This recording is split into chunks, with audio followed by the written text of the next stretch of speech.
What is going on, everybody? I am Gray, I'm Wolfman. How's it going? and this is another episode of GrindHaus on 42nd Street. Brought to you by Raid Shadow. I'm kidding. One Brought day. to you by Wolfman is furious as fuck right now. So, although we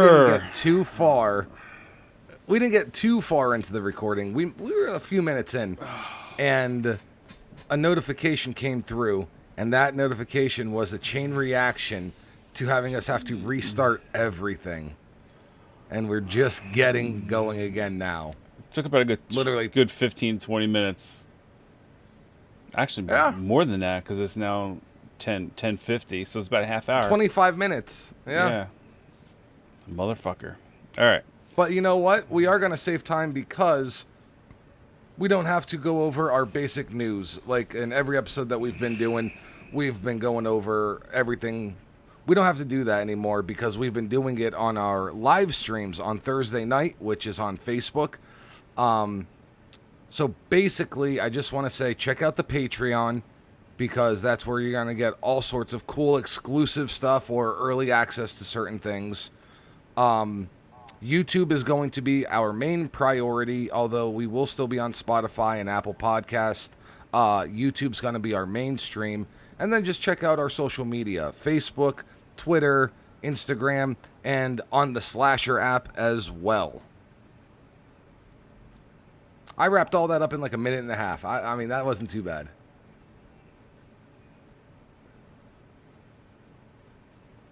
Okay, so... Yep. Sorry, I'm letting the hate flow out. Yeah, it's irradiating. The brightness of your camera isn't your light, it's your hate. It's a glow. I'm getting in tune with my dark side. So, Letting it go away. we're doing a movie not only have we haven't done yet, but we're doing a movie that like we haven't even done this type yet. A genre that we haven't done. Genre. That's the word you're looking for. I was looking for something. Yeah.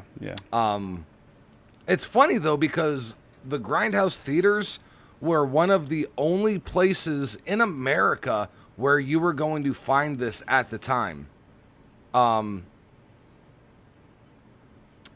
What would you call this genre movie? Because I've heard other people say other things. I like to call it a certain thing. It's just a martial arts movie. That's what I say, martial arts. Some people say kung fu movies, but I tell them like that's a specific style, not necessarily. That's a specific style of martial arts. It's just a martial arts movie. Yeah, because not every martial arts movie is going to be strictly based on kung fu. Yeah.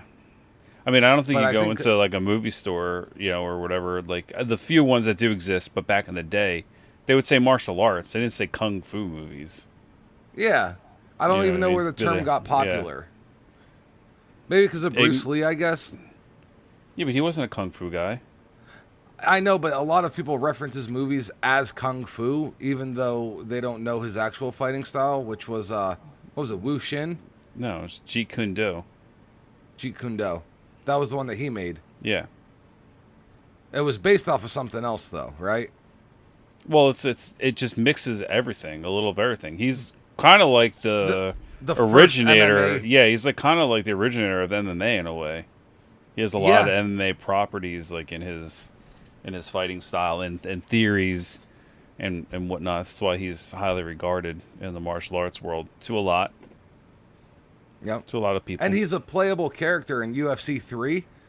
And a lot of people were like, oh, dude, he was an actor and he was this and that. Like, he was a legit martial artist. A lot of people fucking forget, like, Bruce Lee could fucking kill people. Yeah. So, I just for like reference, I think this is all relevant. I know we're talking about Bruce Lee and stuff, but it's relevant to martial arts movie and our first review. But Chuck Norris is one of the most decorated martial artists, like, around. Yep. And then he's also a pretty decorated actor, and he has a lot of high praise for Bruce Lee. Yes. He says he's the real deal. You know what I mean? He trained with him a lot. They did movies together. They met at tournaments when Bruce Lee was doing like demos and stuff, and Chuck was actually competing and winning and coming in first place. So My uncle was in one of those competitions where Chuck Norris won. It was in Allentown, Pennsylvania. And I believe he said it was like 73 or 74. And my uncle, he's a constable now, but he's worked with police departments. But he was like one of the first people in his area to really be into martial arts. So you're saying, Hazleton, so you're saying is Chuck Norris kicked the shit out of your uncle? different weight classes. And it's surprising because you wouldn't think. Just let the world have it that your uncle fought Chuck Norris. Oh no, I can't. Yeah, he fought. No, yeah, he fought. He fought. Chuck Norris was there. Yeah, You do the math. we're just letting people believe. But I mean, obviously he would lose. I mean, it's Chuck Norris. Yeah, it's Chuck Norris. Yeah, Damn. One- Have one you of seen the the action jeans? yeah. Yeah, Yeah, see, they're I great. I honestly did not know action jeans were a thing until recently, within the past couple Really? years. I always wondered how those motherfuckers did that shit in jeans. I was like, there's no fucking way. There's no way. I had no fucking idea. Walker, I never Texas Ranger. but I never read like martial arts magazines or anything. Mm-hmm. You know what I mean? So that's where you would see ads for them in there. You know what I mean? It's not like we had the internet when I was a kid. Yeah. I mean, I had the internet as I was, getting into high school or you know what I mean? So Walker, Texas Ranger, he always wore denim. Pretty much like the Canadian tuxedo. You know what I mean? yeah, but Denim top, action denim bottom. action jeans were his brand, and they were like super stretchy, fake denim-ish. Yeah, but they look were like weird. denim. Yeah, they look like real And I denim. think- You'd never know. And that's where he utilized it was Walker, Texas Yeah. Ranger, because he always wore jeans on that show. He never wore a gi or anything. Well, he utilized it But he never- before that, though. I mean, Oh yeah, no, he In was millions of using it movies. for. But what I'm saying is Walker, Texas Ranger was known because it was like a western. Yeah. So like he always wore jeans. yeah, but and he never once. No, that's what I'm saying. He wore jeans in a lot of his movies, like Invasion USA. Right. God damn it! Why am I pulling a mind blank? But yeah, that's where a lot of the main advertising came out of. Like, yeah, he had a couple magazine articles, but I bet you there's a TV ad out there for action jeans, like maybe floating around on YouTube. I just consider them mother maternity jeans because they're stretchy. But I would love a pair, if possible. God We're damn not it. talking about Chuck Norris today, though. No, we're not. We're not. It was just bothering me that. Yeah, and we're not even talking about Bruce Lee. No, we're not. We're actually going talking. back, going back in further. Lone Wolf McQuade was the other movie I was trying to get out of my.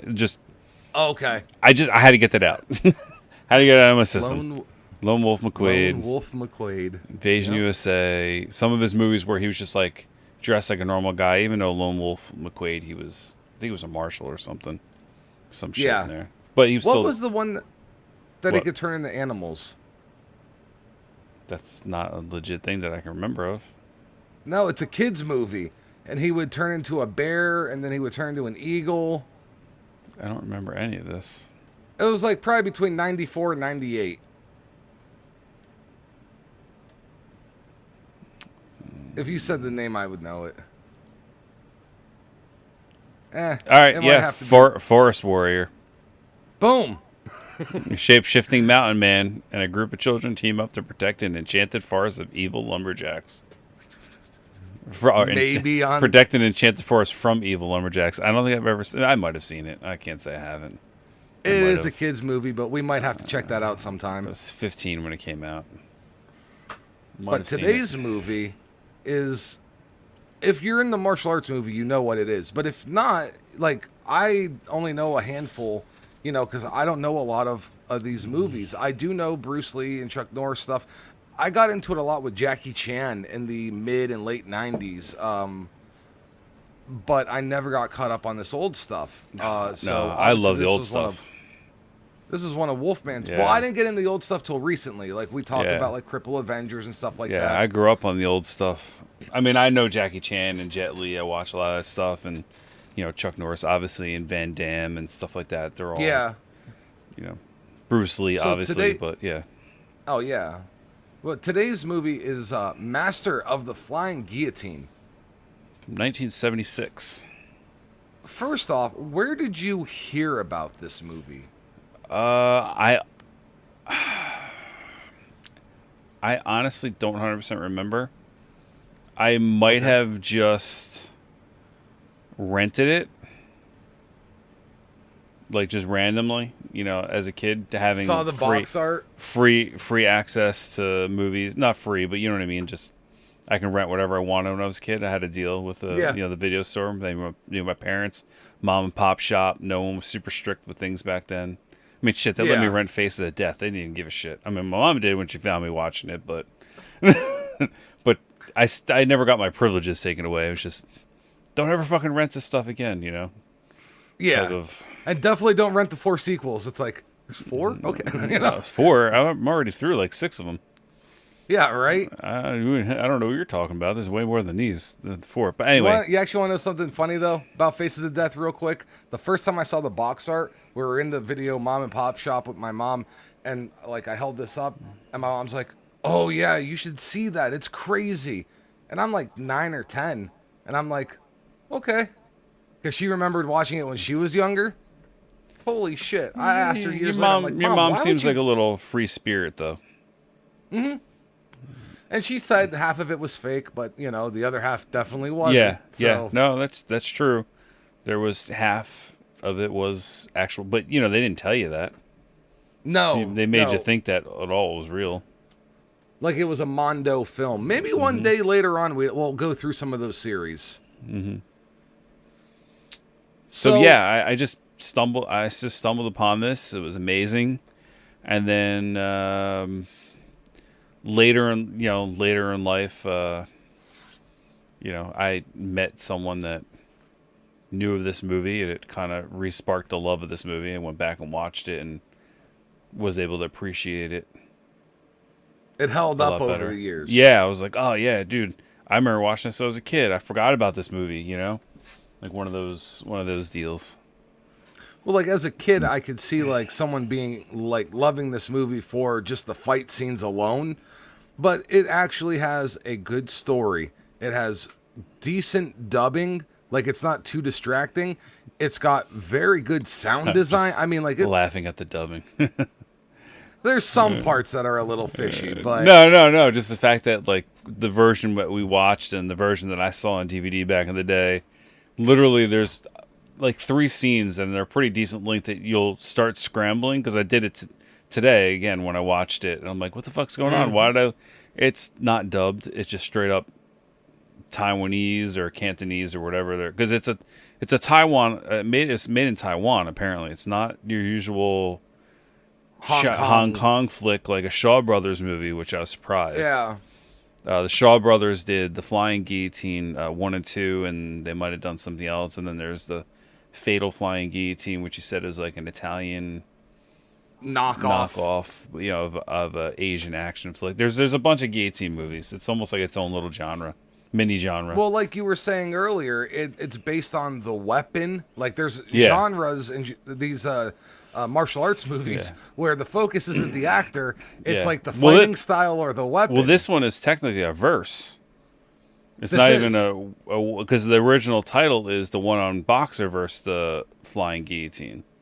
Because that's what it says, even though it's Master Flying Guillotine titled everywhere else. That's what it says on the film. So, yeah, this one-armed boxer was a prevalent little mini subgenre. There was crippled fighters, crippled masters, crippled Avengers, whatever you want to call them. Like, they're just those are actual movie titles, but yeah. Yeah, the specific one that I knew of was Crippled Avengers. But yeah, I mean, it's like with the Guillotine one, I went down a list and there was like 8 different movies they listed, all based off this weapon. Mythbusters did an episode trying to recreate this weapon. I remember that. Was this an actual weapon? There are schematics for it, technically, sort of ish, I guess, according to Mythbusters. But I don't know. If it is, it was lost. It seems highly unlikely when they try to recreate it. Yeah, it's more of a showpiece movie thing, Well, it's not there's realistic. Also blades on the outside, and I think that would have better damage than the actual contraption, Not necessarily the actual contraption. If you land, it cuts your head off. Yeah, So, but even when it landed, they were having issues with it, you know? not in the movie. No, not in the movie for sure. Busters. Yeah. Why? It's a hard It's just word one to of those say. words, man. It's just one of those words. It's an awkward one sometimes. It is. But yeah, and they didn't really put blades on the outside when they did. They worked on the inner mechanics, but there were similar weapons with the blades just on the outside to this without the guillotine contraption. Yeah. So, maybe it's got based Surprising. off something. Maybe it was based off an idea. Yeah, and well, like you said, there might like the original schematics. It might have been Yeah. the idea that someone, you know. Yeah, I'm pretty sure they had some sort of schematics from whatever, or someone said something, I forget. I just watched the episode a couple months ago again. I was going through and I honestly forgot already. Yeah. That's what I do. I forget knowledge. Surprisingly, very high rating on this movie. Yeah, everywhere. Yeah, it's got 7.5 on IMDb. Yeah, the Metascore is a little low, but you said Rotten Tomatoes is a 90%. On the tomato meter. Yeah. And 87 on the audience score. And like we said earlier, usually the audience score is higher than the actual ranking from the critics. And this one, not only is the tomato meter higher, but they're both nearly the same. So definitely surprised me. Yeah. I was shocked. Yeah. Because it is good. Yeah, It Kevin is. Thomas of the Los Angeles Times wrote Master of the Flying Guillotine has been called the holy grail of Hong Kong martial arts movies of the 70s. And now that it's been lovingly restored and given a regular theatrical release, it's easy to see why. So he put it in the Hong Kong genre, but it's not. It's an actual, it was made in Taiwan, it seems, but Okay. it's still, it's still considered of the Hong Kong era, I guess. Okay. You know what I mean? Like of those 70s films, they were always come out of it's lumped Yeah, in. it could be tossed. It would be like if a movie was shot in Texas, but around the world, everyone's like, "Oh, Yeah. another piece of Hollywood." Yeah, I understand what they're saying. And we were just talking off camera about why. Well, I guess we talked about it on camera too, but some idiot from the New York Times called it an example of kung fu genre. It's not kung fu; it's a martial arts. Jerk off. Yeah, and that's what I was saying. A Yeah. lot of people refer to these movies as kung fu movies, but unless that's the specific fighting style, it's a martial arts movie. Yeah, someone that also called it a delirious kung fu saga that is wild even by the genre's lenient standards. Why are they? I don't know. It's from the AV Club. Oh, fuck the AV. I know, but it's just Sorry. like you think these guys would know better. They're so snobby and whatever that they would actually call it like a They martial get some arts film. cool bands to play in their little studio. Like I saw Guar do a cover of A couple times. Carry They've On gone My there about Wayward Son. three or four times in there actually. yeah. But when it comes to like their music reviews and like movie reviews, they're jokes. No, I think most of those people are joking. I'm just saying, like, it's just I never really heard anyone call stuff kung fu movies really too much. Yeah. Just usually, the general, idiot did. But here I'm seeing like these are considered Quite a few. larger reviewer, sites. Mm-hmm. Actually calling it that, so it's kind of weird. Yeah. So, some more pluses of this movie. Quentin Tarantino has cited the film as one of his favorite movies of all time. I thought that's pretty cool. Yeah. We're going to get into some other stuff on here, but the Boondocks, that cartoon series, episode Stink Meaner 3, the Hateocracy member Lord Ruckus Crabmeister used a flying guillotine disguised as a lobster trap to attack the Freeman family and ultimately kill Bushido Brown. Jesus Christ. So I'll have to go back and watch the Boondocks. I used to catch it when it was on Adult Swim, but I never seen them in order like a season. But I do have to get caught up on that shit. Yeah. So for anyone that doesn't know, especially in the GrindHaus, like it influenced hip hop and rap immensely. There's so much. I mean, obviously, it's Wu-Tang Clan comes to mind for anyone. They literally wrote albums after movies. I mean, the 36 Chambers of the Shaolin is an actual movie. They titled a whole album off one movie that they went and seen, I believe, 30 or 40 times as kids or young adults. Like, and it's funny, growing up in New York. Wu-Tang actually bought the rights of a bunch of old martial arts movies, and they renamed them to fit with their Wu-Tang style, and they redubbed them. Have you seen any of those newer Wu-Tang martial arts movies? I've heard of, Buddy Chewy told me about some stuff back in the day on VHS, and they had some fucking name for them, and they've been kind of lost. He didn't know. But it was it was like Wu-Tang redubbing them themselves. So like the movies were, and then they were doing all the voices and making jokes and whatever. And he's never really been able to find it. But I don't know if they're the same as the ones now. I'm assuming they might be different. But let me see where I would be able to find these. Wu-Tang Clan presents Kung Fu Punishers. It's a collection of Kung Fu movies that is all redubbed by the Wu-Tang Clan. It looks to be... Oh, there's different ones. So there's 3 movies on one of them that have Shaolin Chastity Kung Fu, 18 Fatal Strikes, and The Stomp. But they have volume 1 through 5, and then they have 6 and they have 7. So really, they've done this quite a bit. Like, a lot of these collections. It's like their own riff tracks, Mystery Science Theater thing, but they went one step further and literally redubbed the whole movie themselves. I would not mind checking this out. Some of them are expensive. Like, they actually have a complete box set with all of their volumes 1 through 10, and each volume has 3 movies. So they've literally dubbed like 30 movies.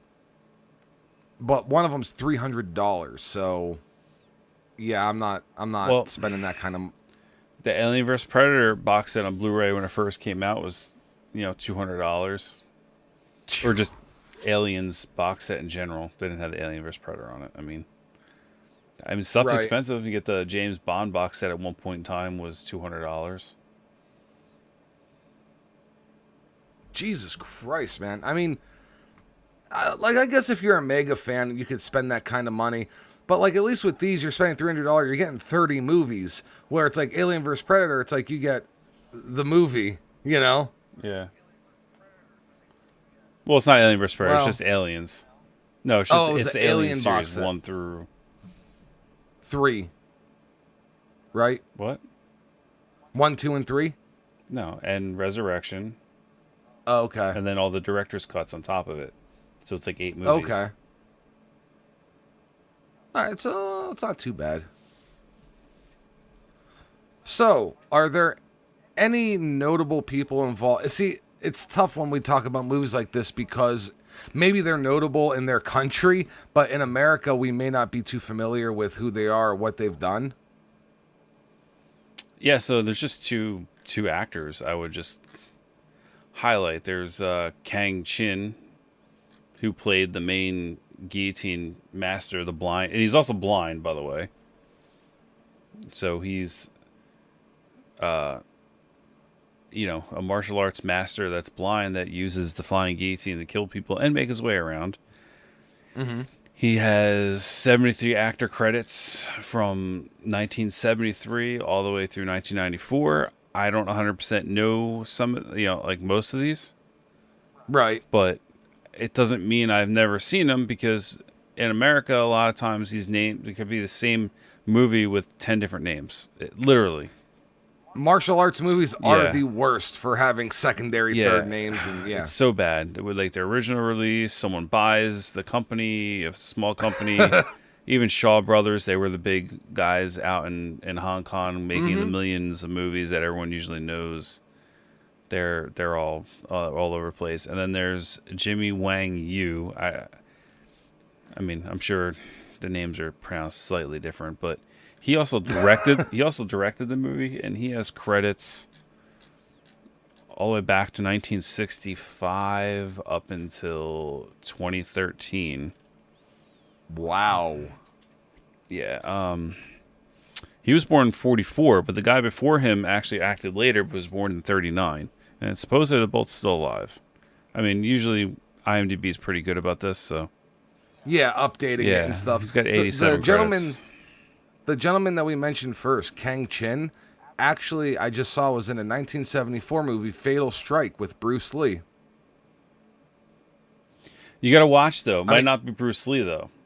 There's a lot of, Bruce Lee with L.I. Or, or literally just says Bruce Lee, but it's a different person trying to, get off. The Bruce Lee exploitation movies are a thing of their own. Yeah, they're a whole nother genre on its own. I mean, it could be Fatal Strike sounds familiar. I think he did. That might have a different name here. That might have.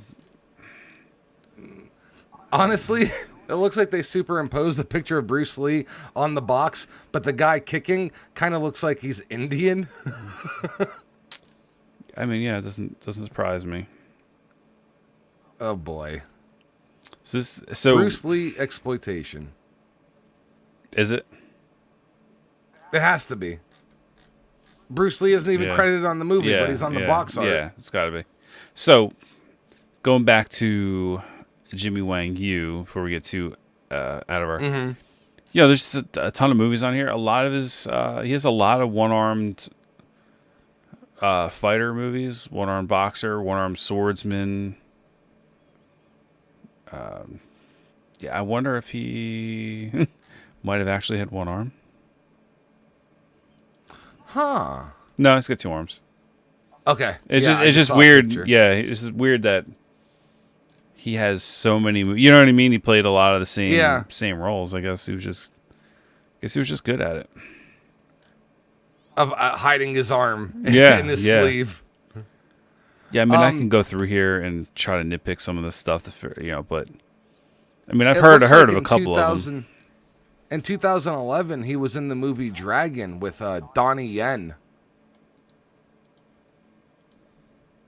That's pretty cool. Yeah, I might have seen that. And then in 2012, there was a movie called The Guillotines, The Guillotines. Yeah. So I guess a lot of people who are fans of that genre of movie, you know what I mean? They know either one-arm boxer or flying guillotine, the master of the flying guillotine. See, we have to be specific about saying the title because of all the different... There's just not enough time in the day to go over everything in these guys' repertoire, for movie-wise and whatnot. So, let's just go back to the movie.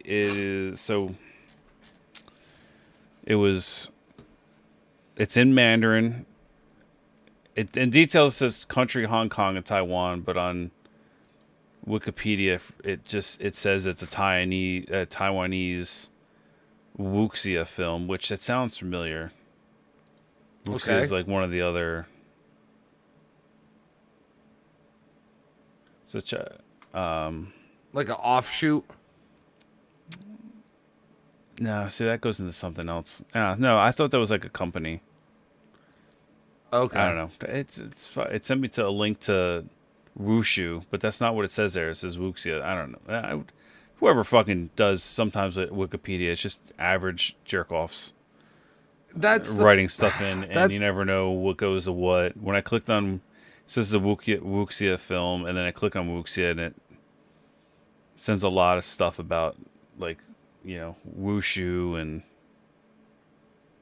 martial heroes. Yeah, and then it has other stuff about Wuxia.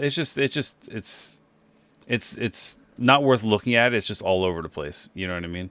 The martial arts movies that first made it to the Americas are notorious for not being very good record keepers. So all of this information that you see, unless it's coming directly from someone who worked with the movie, take with a pinch of salt. A grain of salt. Pinch.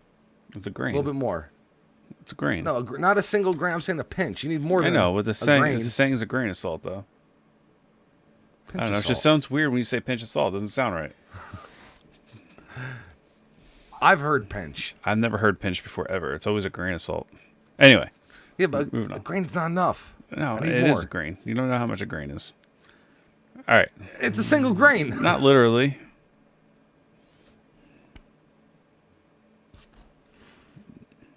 Shut up. I hear you thinking. Quiet. I hear. I'm actually trying to read. I'm Lies. trying to read some of these titles. So, it's also known as everything in another language I can't read. So in Hong Kong, the English title, the one-armed boxer is the flying guillotine, which we talked about already.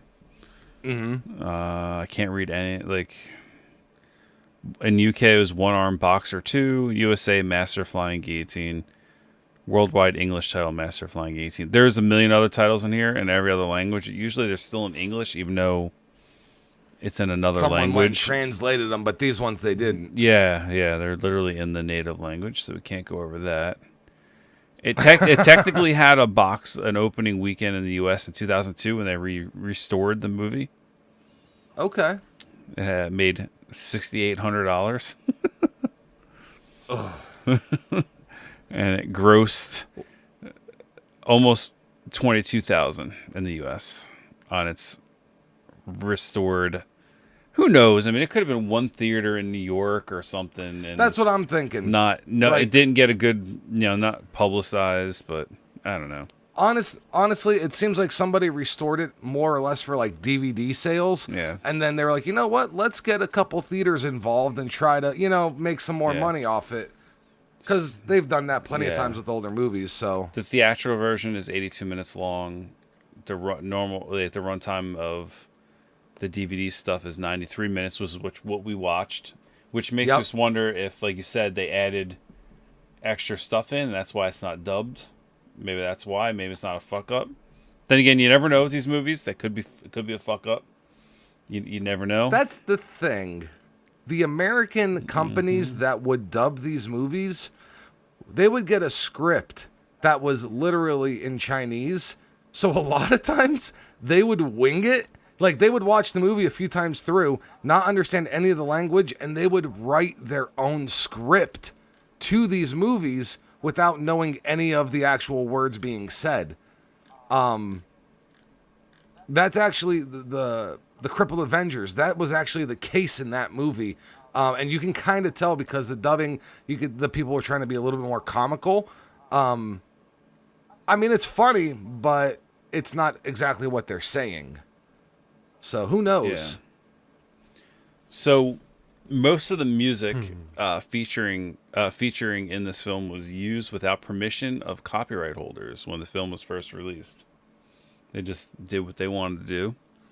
That's how you know it's a true Chinese martial arts movie. The export trailer for the film uses Ennio Morricone's music cue. The people revolt from the film The Battle of Angliers, 1966. Yep. The droning theme music that plays whenever the main villain is on screen is the track Super 16 by German band New. I knew it. It is a slowed down version of the song Super, which is also the music of the opening credits. Do you actually know who that band is? I know the sample because I heard the oscillating synthesizer, and I even said to myself, this movie came out in the early mid-70s. There was only like 3 synthesizers out there. Mm-hmm. In the 80s, there's tons, but back then there was like 3. And that specific sound, that comes from like a Korg or a Casio or maybe even like an early Roland.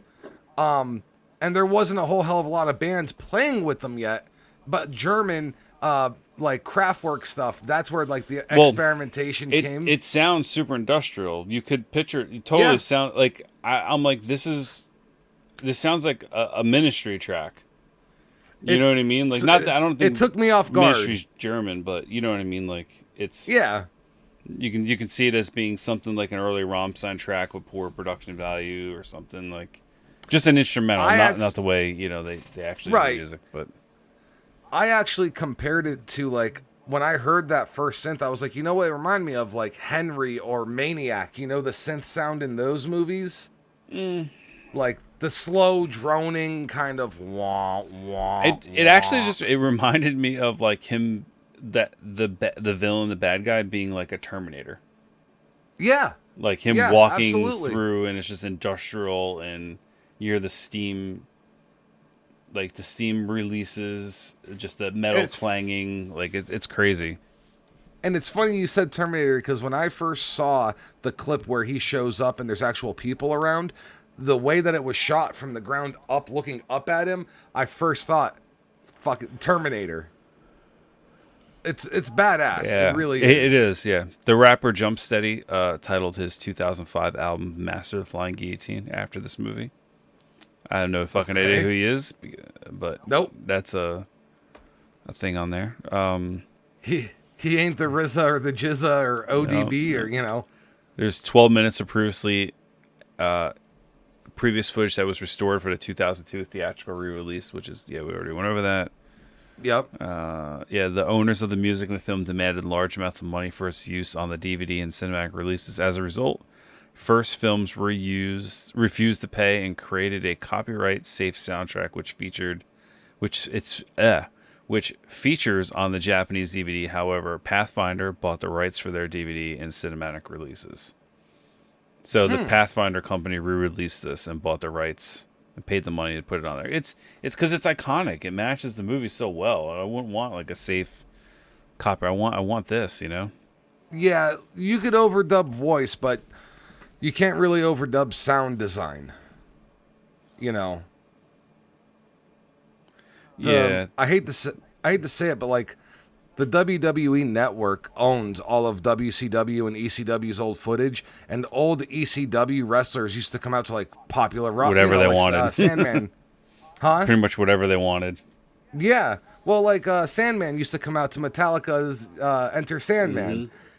And it was iconic watching him come out in the music, but go on WWE Network and it's like some weird knockoff version of it. Well, that it's you had not the White Zombie remix, More Human Than Human, was like a main Yeah. ECW. That's right. Just track overall. It wasn't the normal version; it was the remix version. And when they would do like promotions for T-shirts and videos, like you always heard it like it was a normal staple of the show. Like you won't hear that elsewhere. It's just sometimes stuff's so iconic, even though you don't have the rights for it. It's just different without it. It works. And this is one of those Yeah. movies. Like it needs that music. I'm glad they were able to keep it in. Like this movie would be a lot different without it. Yeah, I'm glad someone took over and bought the rights and actually acquired the avenues they had to keep this 100% or near original. Yep. So, do we have anything else before we start getting into it? No, there's some other music stuff in here. It goes about some of the other people on it, but it's nothing Right. worth crediting. Oh, here's one last thing about the soundtrack. The soundtrack has been referenced and sampled extensively, including the use of Super 16 and Tarantino's Kill Bill. Oh. Huh. So he was able to take that and throw it into his movie, Yeah, which he likes this movie so much, he took something from it. I actually haven't seen Kill Bill in quite a few years, but now I might have to go back and listen Yeah. specifically for that. We are not taking our break in two-parter in this episode, so we are going to take a quick break right now for the audio portion to do Gore's Pick of the Week. But if you're watching the video, you won't hear it. You'll have to check it out on Spotify. Check it out or Apple elsewhere. Podcasts. Yeah. Yeah. And that's okay. Go on Facebook, and we'll have it all together on its own as well. So if you want to check out Gore's like Kill of the Week and Gore's Gallo and Gore's Pick, go over to Facebook, and we'll have that all bunched up. But if you are watching us, we are just going to continue with our episode. All right. Are you queued up So, to go over this? oh, I'm ready. Ready to hit play? Oh, by the way, people, this movie is available on Vudu for free. Yeah. There are some ads, but it is the best way to watch this movie. It's technically not the best way. Owning it's the best way Well- because then you get because the Voodoo has it shrunk to a 4:3 screen when it's supposed to be widescreen and it looks a little fucked up. Other than actually owning it. Yeah, it's which, the best way to watch it. Yeah. That's always going to be the number one way. Owning an actual physical release of a movie is always going to be the best way to watch it. But if you don't own it, the next best thing is going to be Vudu, and then you know how to find stuff. We don't promote that. Buy stuff. Yeah, that's what I'm saying. You Buy, can go find consume. it. Yes, support. Support. All right. You queued up? You ready? Yep. Bring on the losers. I'm hitting play. I'm about 10 seconds in. Okay. Now I'm at 20. I'm there. All right.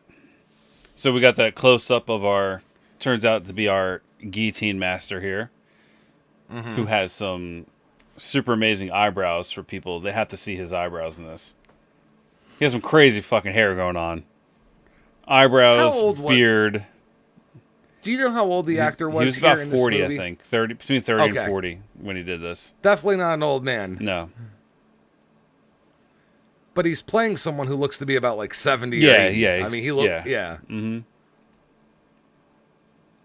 Beautiful widescreen scenery. Like, they must have had a good zoom lens and been sitting on the side of a mountain Oh, yeah. to be able to get these shots. There's definitely no crane here. They're out in a remote area. It's got some good... They I mean, I'm sure it's windy there, but they have to have a fan blowing somewhere to get some of that dust kick up in the back. Yeah, could you imagine lugging up all that production equipment to a mountainside like this No, in the I 70s?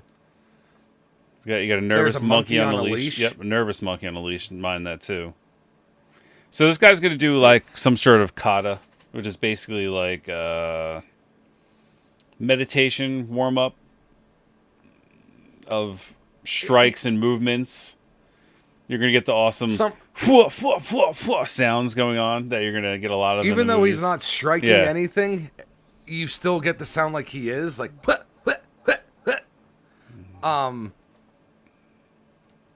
really cool costume. I know it's basic, but for the character, he kind of looks like a ninja stormtrooper. So this is like he puts his hand out. It's almost like he uses say stormtrooper. Not that they have force powers, but it's like he uses force grip and like pulls his pigeon into his hand. You know what I mean? Like obviously that's in reverse motion. He looks like he threw it out.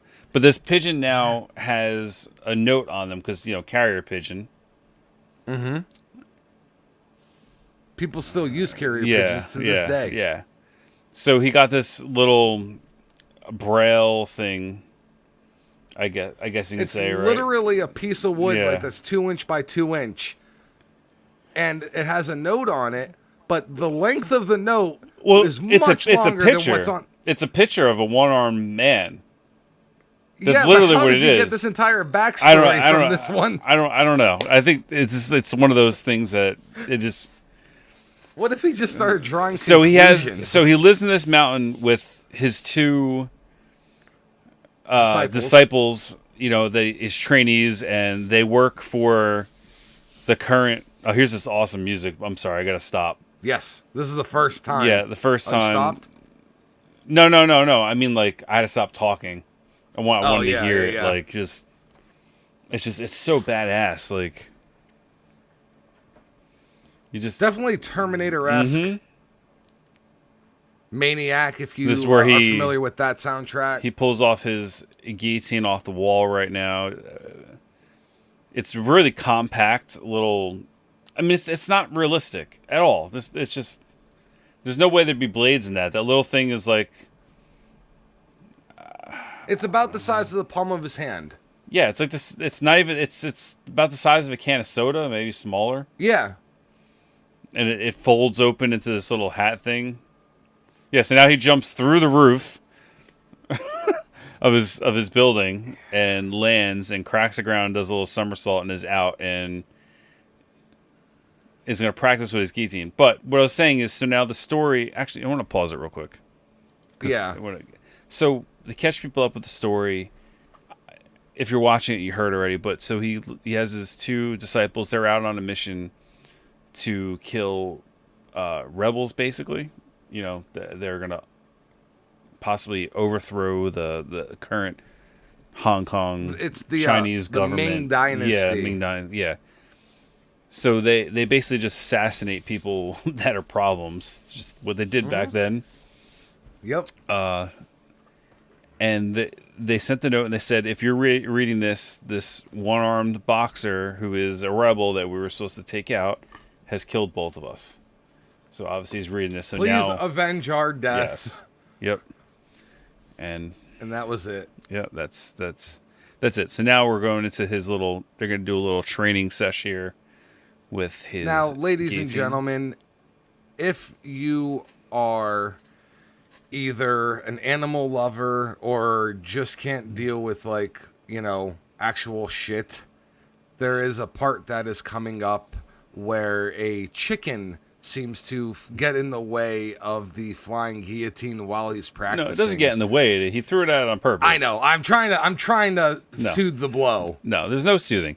A chicken loses his fucking head. They cut it off for the camera, and it runs around spurting blood everywhere. If you can't handle it, fast forward a little bit. Plain and simple. No being soft. To be fair, they probably ate it on the set for lunch. Yeah, and that's kind of how you kill chickens. You cut their heads off, or you. Then he set his own house on fire. Yeah, we're getting there. Not yet, though. Not yet, though. We're going through the training scene here. Oh, you didn't hit play? I hit play. No, I was still talking. Yeah, no, I thought once you started talking about the training. No. I said we're going to get in the training, and then you started talking about the chicken, so I never hit. You didn't, Yeah, when you said training, I hit play. I'm at 524. There's the chicken. It's probably the most blood in the movie, though. They can't see it anyway, but it's very quick. Yeah. I'm at 5 minutes now. Okay. So yeah, he's gonna smoke bomb, burn his house down. He's got a lot of smoke bombs. He's like a super ninja, basically, without being a ninja in this movie. And he's not carrying a satchel or a purse, so I don't know where he's keeping them. Must tuck them under his balls. They might be some of those bum bombs, I don't know. I mean, I think he tucks them under his balls because he's got the big set of giant clackers that he's got. He just sits right under them, man. Oh, you know what? He's blind. They actually might be in his eye sockets where he's like, ah! I don't know. He pulls them out from his waist area somewhere. Oh, yeah, no, you're right. They're definitely wiener balls. Bombs. I mean, they could be stuffed in his butt, and he's got a prison purse. I would hate for someone to kick him in the ass if they're in his butt. That might explode.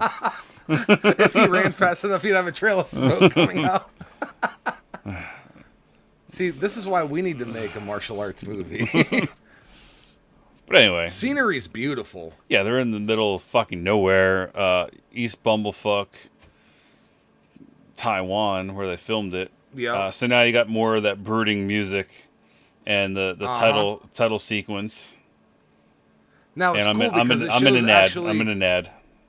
Oh boy! I hit pause. Yeah. It actually shows both titles of the movie, so it starts off with saying Master of Flying Guillotine. Yeah, but where are you at? Mine's at one-arm boxer versus the flying guillotine, but is going over. Yeah.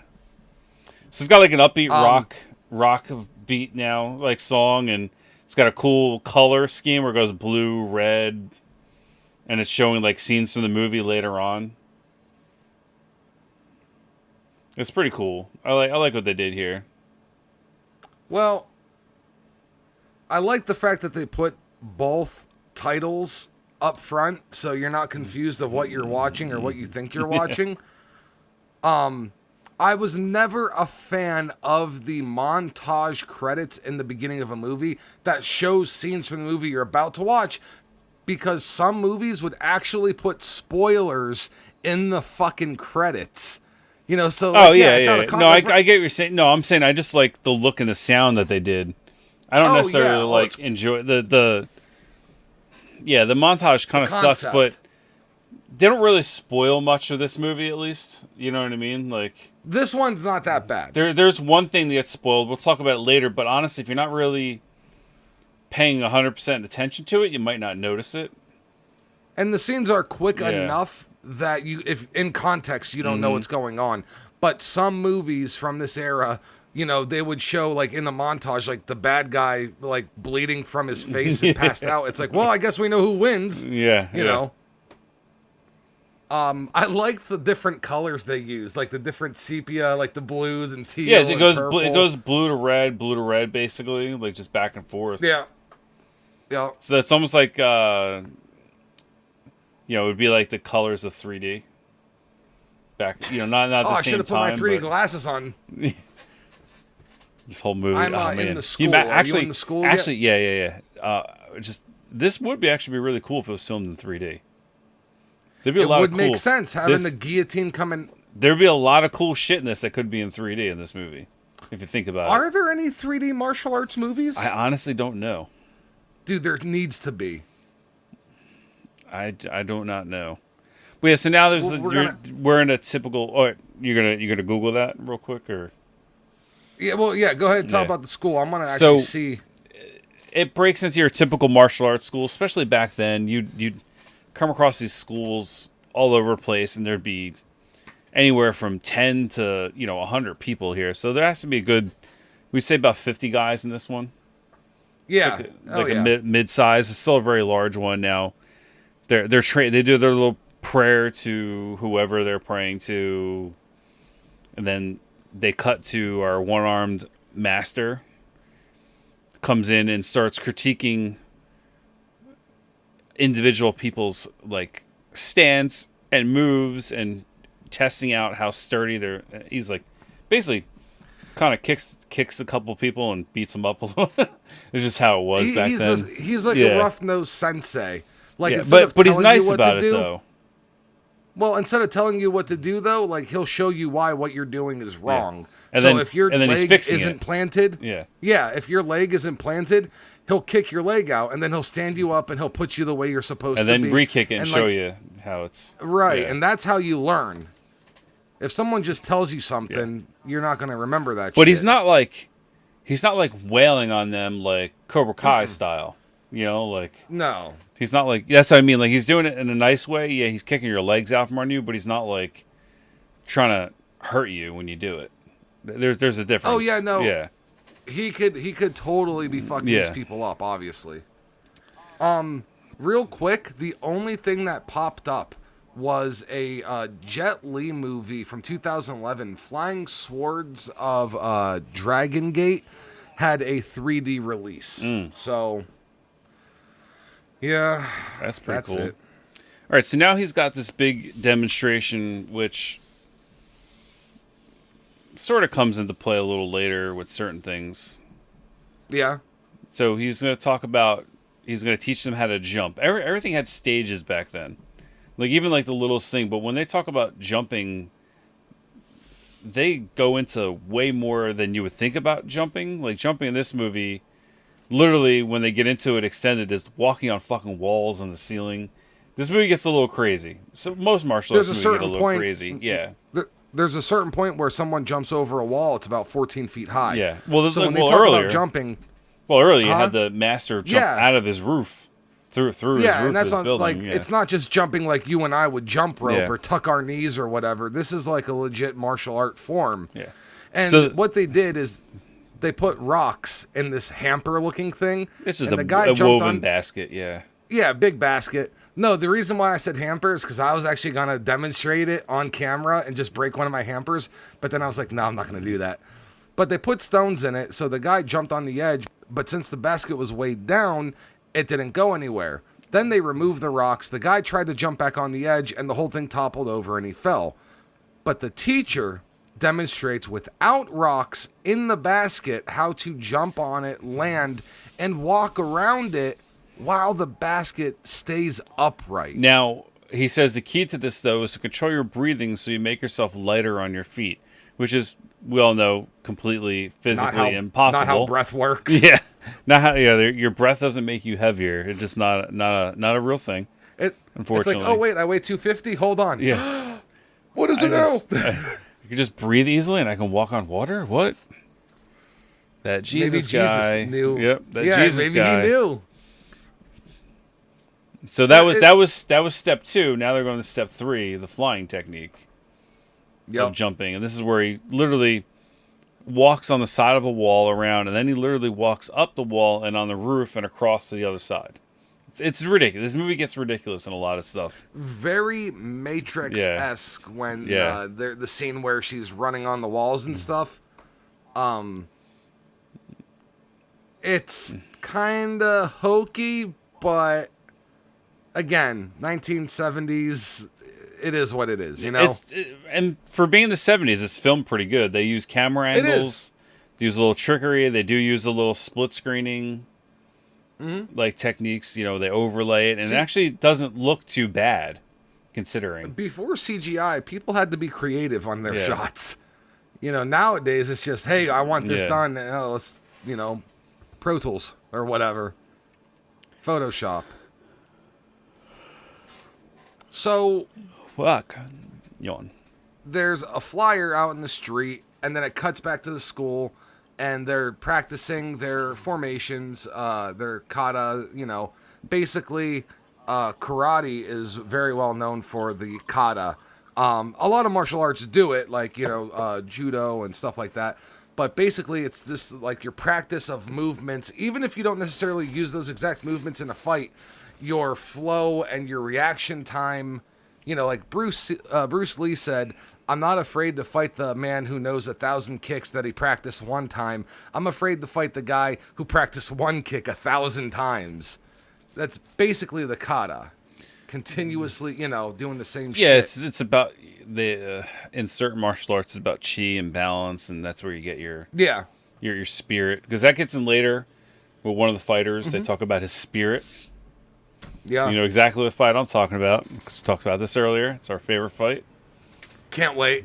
Can't wait for that it's one. My favorite. It's not my favorite fight of the movie, but of the tournament, it is my favorite fight. Oh yeah, that's what I meant of the tournament. Yeah. Then you have this mustachioed Bobby Lee looking guy, and his dubbing is probably my least favorite, because I feel like the guy who dubbed him was trying to like do like a Chinese American accent, but he was awful at it. Yeah, I'm not going to recreate it. I'm sorry, it's just great. They're all like, I don't want to get flagged for like offensive, racist type of stereotypes. But if you're into that, this movie's for you, because there's quite a few. But is it really Obviously. racist offensive if they're filming it themselves? Well, you know what I was actually thinking about earlier. Because when when white I was people watching and this? whatnot get offended by most stuff, like if it's made by whatever, do they really have the right to get offended by it?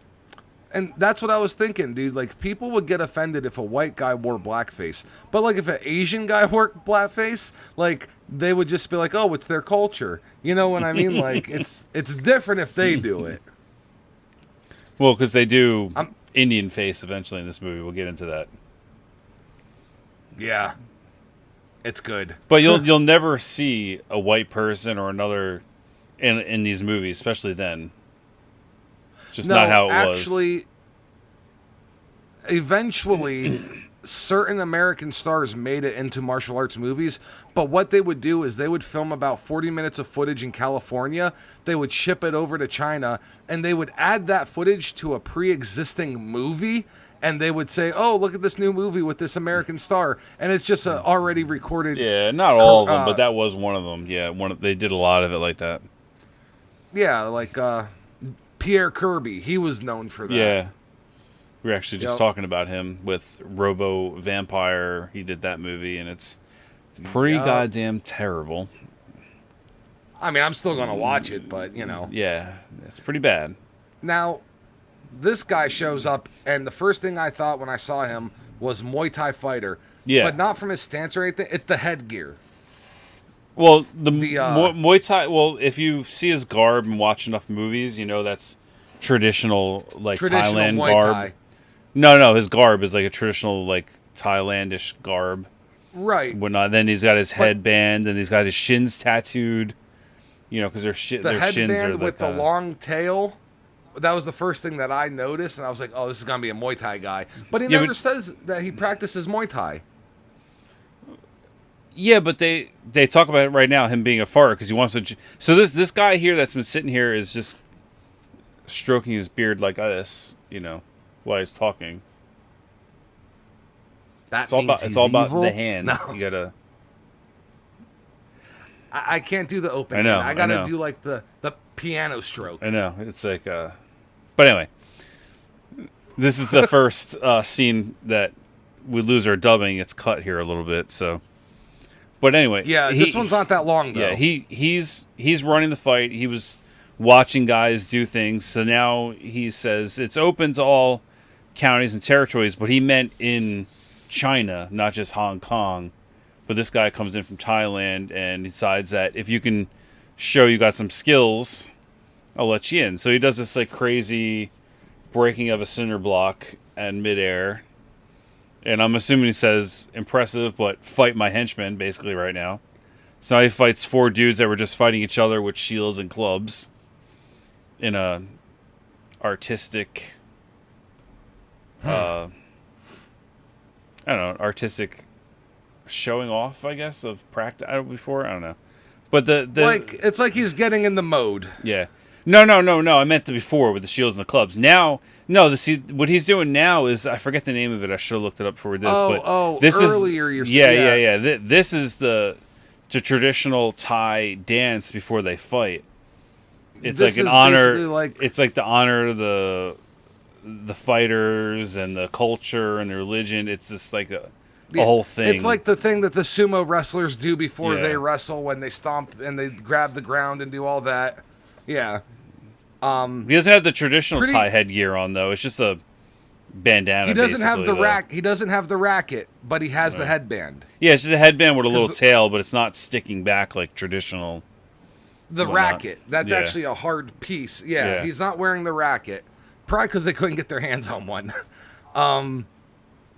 These 4, it's like basically the first level of Streets of Rage, and you're going full force. Because these guys with the shields, they are not putting a single ounce of offense in. No. This dude just fucks all of them up with crazy kicks, knees, and elbows. One thing that drives me nuts, though, and I know it's a movie thing, but a lot of these movies are guilty of, there'll be 4 guys standing around one guy. He's fighting one, and the other 3 are in the background like this. Mm-hmm. Like, just go, everybody. All of us can take him. Nope, they all get their ass kicked. But then, a close-up of a woman shows up. Yes. It's the daughter of the guy who was the beard stroker, and he says straight up, "You're not good enough." Like, ooh, shit, that's harsh. What the fuck? I could do it, father. But she has the eagle claw style, and the Muay Thai guy kind of has this little smirk, likes to spit a lot. A lot of And she gets him with the eagle claw, actually takes a piece of clothing out of his shirt, and all of a sudden he gets serious. There's your scene. Yep. She goes the eagle claw's She goes yeah. She definitely tried the eagle claw his junk seriously. And he was just like, ain't having none of that. Ha! Gotcha. You know? Her fist came in like you were trying to grab a bunch of grapes. Like that. And his hand went out of nowhere, just... Yeah. Nope. So he continues to basically... He continues to throw kicks at her and almost kick her ass, and the father stops it and is like, you made it. Let me send you to your room and go hang out. So this guy is our pre-modern day Shang Tsung. He's hosting this tournament. And then we get a pre-modern day Raiden after. Yeah, pretty much. Yeah. This guy Except right now. Except no Thunder. Yeah, no Thunder, but he's looking like Raiden. Not too many special abilities in this movie, like, except one that's like a very obvious one, but everyone else is like weapon based and martial art based. There's no one that uses like thunder and wind, and well, that's racist. Yeah. Here's our Indian face. And his poor glued-on beard. Poor glued-on beard. Yeah, it looks like someone shaved their pubes. Yeah, I was literally just going to say, it looks like if someone shaved their pubes or maybe my chest hair and just glued it to their face. Like, you know. And they tanned his skin, but it's clearly a Japanese or Chinese person. Mm-hmm. And he's a little tall, you know. So I guess basically they all looked at each other like, you're the tallest, you're Indian. It's like, Indians aren't that tall. They're not like giants, you know? Yeah, I guess a few here and there, but yeah. Yeah, but that every plays culture. into later. No, I'm just saying every culture. culture. A few here and there, but yeah, like you said, they're not. On average, they're not that tall. Now we get a nice scene in a music bar again. Restaurant. Yeah, here's our music again with our homie here. The Guillotine Master. He is back. Basically, every time he shows up, you're gonna be hearing like this pretty boss music. Almost every time. You know, it's just fucking awesome. Kraftwerk. Oh, some more tea.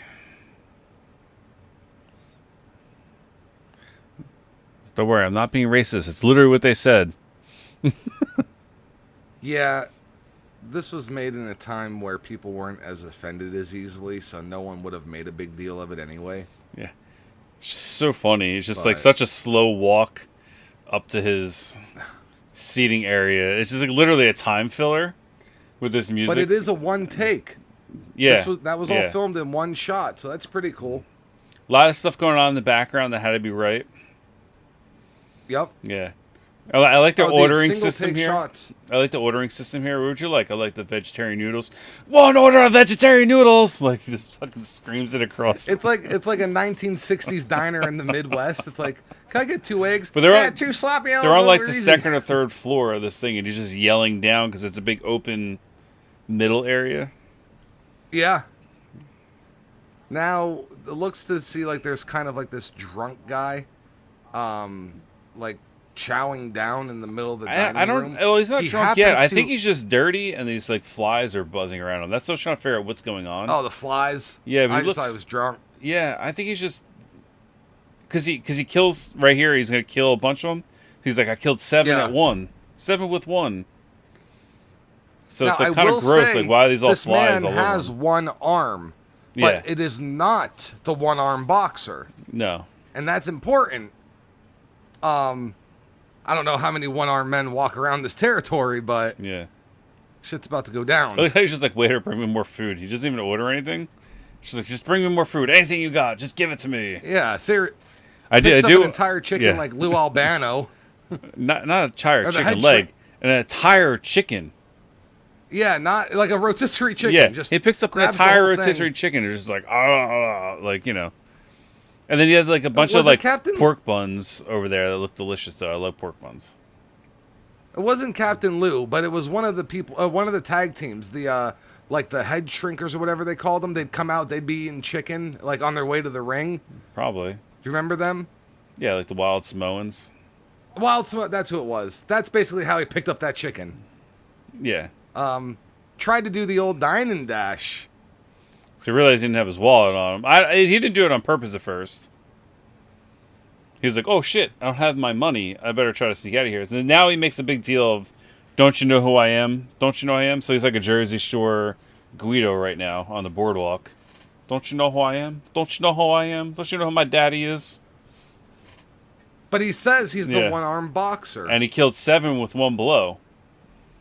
So now our blind guillotine master is going to be a sniper and literally rip this guy's head off with his flying guillotine. And it's going to be amazing. It's fucking awesome. There's no words. Yeah, but the guy says, he was like, where are the men? And he said, well, they weren't actually men. They were flies. Yeah. But the flying master of the flying guillotine heard enough. Yeah. And he threw his contraption and he beheaded the guy. And then jumped down like 3 floors to the ground. Yep. And then he's like, was that the 1-armed boxer? And the guy's like, no, that was just a bum. Well, that's rude. I don't know if you know his social status or not. And then he says one of the lines in the movie, I don't care who he was. I'm just going to kill every one-armed man I run into. So now he's just on a one-armed man vengeance quest. Yep. Now, granted, I don't know how many one-armed men you're going to be running into in a span of a week, but if this area has quite a few, I would recommend hiding.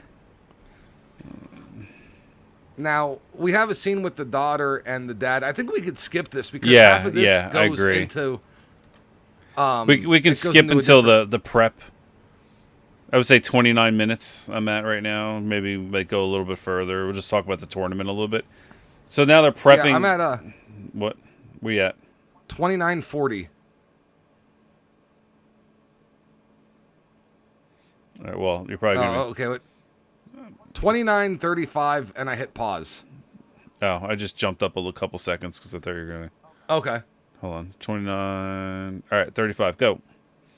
So, all right, so now they're prepping the field. There was a bunch of stakes sticking out of the ground, so it looks like they're going to fight on top, but they're like little 3 or 4 inch poles sticking out, so they have to balance away. There's a big open area. Now they're just drawing names out of a hat and pairing them up. And most but of they're them, on wooden planks. Not all cool. The fights, but they're just an area. You see different areas. They're sweeping the ground clean. Mm-hmm. So it's most the killing field. Yeah. Most of these guys. Well, it's not 100% necessarily a fight to the death at first, but it is an option. Yeah. It's like if someone can't continue, they can't continue. Yeah. But if they die, they die. It's whatever. If he dies, he dies. Now the first fight we get is a guy with a bow staff against a guy with... It's a spear, I think it was supposed to be. I think he said the fighting stick. Yeah, that's the other guy. That's the... but I don't think there's a point on that spear, or on that staff, he said spear, and in a couple scenes it looks like there's a point, and then it disappears. It's really weird. Yeah. Like, if you rewind it looks like... He calls it a spear, and then the other weapon, and he comes out with like an actual like bow staff. And like I said, it looked like there was a point at one point in time, and then all of a sudden there was no point. It looked like they cut in 2 different fight scenes. But the fighting sticks were basically 3 2-foot sticks held together basically like giant numchucks. They're super numchucks. It's like an extra piece. Well, anyway, giant numchuck dude won. You would see some of them where they'd be one piece and you throw a little twist and then it loosens up and you can twist it. It's some like fancier models of them. Yep. Now this real quick because it's still playing. This next fight, when they call out the guy on the right, they're waiting for him, and it's the Raiden-looking guy, and he jumps over this like 14-foot wall, and that's when the one-armed boxer says, "Oh, good jump." Yeah. The actual one-armed boxer. The master is in the audience watching. He decides he's not fighting, but he wants to show his students. Yeah, be part. He said they can go watch. So he claims to not have any weapons, but then he ends up having the Tongfus. Yeah, Tongfus, whatever. But they're like basically nightclubs that police used to carry back in the day. But now they don't even carry them anymore. Like the good one. Yeah. Yeah. But his opponent has like a thick, like not a broadsword, but like a wide sword, I guess you'd say. It's not a katana, but it's a pretty large sword. Yeah. I'm sure it has some sort of specific name, but yeah, but it's a sword. Yeah. But the Tongfar, what do you know? I just know them Tongfus. Tongfus. Okay, I've heard Tongfus. Either way. They're the nightsticks. That's basically... There's no F in it. That's why I don't know why you're saying Tongfars. Oh, I've seen that as like a category of like trying to buy them, like in the old magazines. Hold on. I'll search it up while this is playing. A little commentary. Well, it's not really. I mean, yeah. Unfortunately, right this second, he has a little hidden blade. He stabs the guy. So he's like, the one-armed boxer's like, he has a hidden blade. Very, very interesting. So, yeah, and there's this guy that's doing the announcement. It's pretty hilarious. I think it's funny. He's just like, take away the loser! Like, just really loud, like the dubbing. It's just hilarious. It's funny because in the IMDb or whatever, one of them, it said like famous quotes. The only quote that was there is "Take away the loser." All right, so we're going to talk about this Mongolian fighter guy with his fucking mustache. It's like an upside down mustache. It's hilarious. I don't even know how to explain this guy's mustache, but it's like one of the greatest mustaches ever. It's like an upside down Fu Manchu almost. No, Fu Manchu is just Because the Fu Manchu goes down, his goes up. Yeah, well, Fu Manchu goes all the way. Like it's not an upside down. It's just like a. I'm not saying it's a proper Fu Manchu. No, it's like it's like a handlebar mustache. Except but it's like not wider though. Yeah, no, because the ends still come to a point, but it's not like curled. You know what I mean? Like if it doesn't have the spiral on the end. It's still a handlebar mustache. It like curls up, but it's not like a curled one. Now, would you say that his wrestling or his style is like wrestling based? Well, yeah, some of it, because Mongolians were a lot of wrestling in their martial arts, or striking and wrestling. You can tell by his style. He's a lot of grabs and seems to try to do power moves. So with this guy that he's fighting has like a long braid and is literally this guy's face here. So this guy's choking out the Mongolian guy, even though he has him over his head and he's like breaking his back. And he chokes him out and he makes this funny fucked up face. But then it turns out chokes him with his braid. Yeah. Choked him out, broke his neck, whatever. We had like what, like a 3 foot long maybe like 3 to 4 foot long braid, kind of like Bianca Belair. Yeah, and he's actually using it as a whip. Yeah, and, wraps around his neck, chokes him out. The other guy, but they end up killing each other because he choked him out and he also broke him over. He's like, "Take away the winners." Pause. They both died. In my book, it should have been take away the losers because they both lost their lives. I know, but they technically both won. That's why they said take away the winners. Yeah, but the consolation for winning isn't much. You know? No. I agree with you. But so the name of those weapons are Tonfa, Tonfa. So it didn't have a G, it had an F though. Tonfa. And basically, they're a nightclub that kind of is the shape of a pistol, where they have a little handle and then a staff that goes the opposite direction. Yeah, it's like a cross without one of the ends. Yeah, basically, yeah. I'd like to get a pair. I wouldn't know how to use them, but all right. I'm at 35.47. Okay. And play. Oh, I'm at 51 now. I hit play before you. Okay, it's fine. 2 seconds. Now, no, a little higher, but yeah. This is this next fight. This is when you see the guy in the white and the guy that I don't want to give it away yet, but I'm going to. I nicknamed this gentleman the man with the iron dick because he could take a punch, not just in the chest and the belly. He's supposed to be like a big, burly man that can just suck up damage and take like. One of my references to this movie is going to be his Bloodsport. There was a guy that Jean-Claude Van Damme fights, and he just eats 8 shots. The guy, he's like kicking him, punching him, does no damage. Until Jean-Claude Van Damme did the split punch, where Johnny Cage stole that for Mortal Kombat. But then he started hitting the midsection after that, because your balls and everything are all attached to your abdominals. And his weak's up. But this is kind of funny, because it's like the exact opposite here.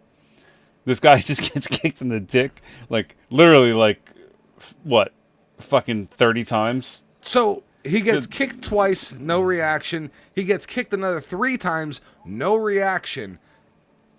And he actually breaks the guy's leg. Well, there was more legs. dick kicks before that, though.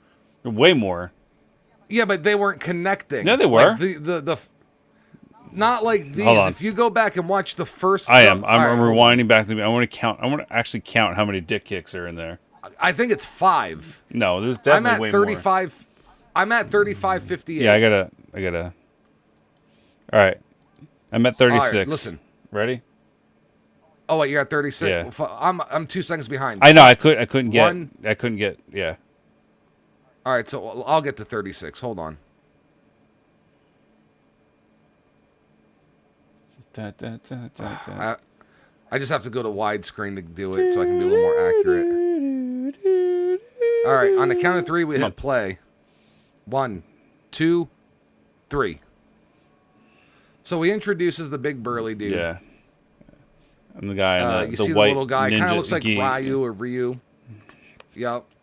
Now he does the front flip, does the kick in the stomach, kick in the stomach. Oh, they're punches in the any stomach. No damage. kicks, punches in the stomach. Now he's doing the punches. He grabs it with his belly and shoots him off. Pretty cool move. And then he pats his belly. He's like, "Yeah, motherfucker." We were a little miss. timed off there for a second. There's a dick kick. 2, 3, 3 dick kicks 1, right there. 2, 3. 3. No reaction. There Kind was of a technically smile. a 4th, but he blocked it. No, he caught I know. that. I just said he blocked it. I said technically it's a 4th, but he blocked it. Did you not hear what I said? It was an attempt. I know, It was I'm an saying. attempt. Yeah. So he's at 3 landed. That's a belly. That's a belly. 4, 5, and then he breaks his fucking ankle or shin or something. God damn. And they All actually right. have So blood so here. you missed 2 before that though. No, I'm at 5. What are you talking about? No, Missed? there was 2 more. 6. So it should be 7. Oh, I'm saying the ones that you think I missed, I think those were gut. No, but there are ball strikes in there mixed in with those gut shots. There's 2 of them in there. We can't sit here and talk about this for 20 minutes, but after we're done recording, I want to watch this again. But it's at 36 minutes. I made a timestamp of it. Yeah. Now, the kill is actually pretty inventive. You would think it would be something different because this guy can take all this damage. So you would think he'd have to do something like really off the wall. There's 9. Now he grabs his leg on the 9, and there's 10. It's kicking the dick 10 times. So he kicks him in the dick the 9th time, and he grabs his leg and pulls him up, and he. Dude, I think you're counting ripped the his stomach eyeballs. shots. No, as that's dick not stomach shots. It's right in the dick. Yeah, I'm not spending 20 minutes talking or arguing about this, but we're on the same timestamp. The last thing he does is a dick shot, like Right before that is dick landing. shits. They're dick kicks. They're not stomach hits. But anyway, he says he was using his spirit to block all the damage, but he lost his sight. Literally, it was a pun in a way, because he ripped out his eyeballs, and that's how he won the fight. It seemed like he threw something out, like he threw dirt or something, right? And then he got his eyes. No, he lifted him up. Oh yeah, he lifted him up by the he kicked him in the dick broken and grabbed ankle, his ankle. By like, I think he actually broke his shin bone because that's where it was bleeding. Like, from Yeah, his we pant really leg. ripped at his ankle. Yeah. Almost like a wheelbarrow.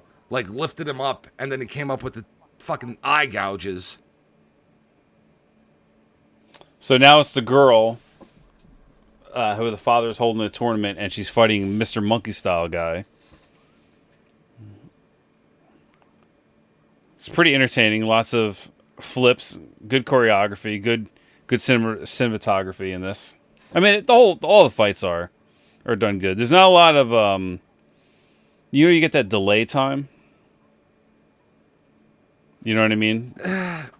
Yeah, I think that has to do with editing, like the classic. Delay No. that you'd see in some of these. No. The delay time when fighting, where people are too fast or too slow and they're waiting. That's what I'm talking delay time. Yeah, the choreographed. But Yeah, it's nothing to do with editing.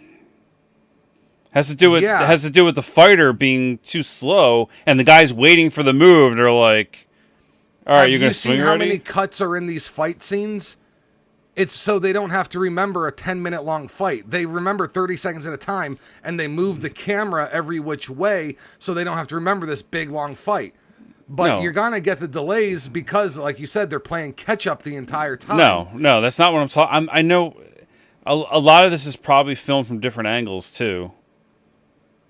Like Yeah, they have multiple cameras. but I'm talking about there's not a lot You're of... talking about the delay while someone's waiting to get struck or somebody's there first. Yeah, but I'm not talking about like it being... I'm talking in the same shot.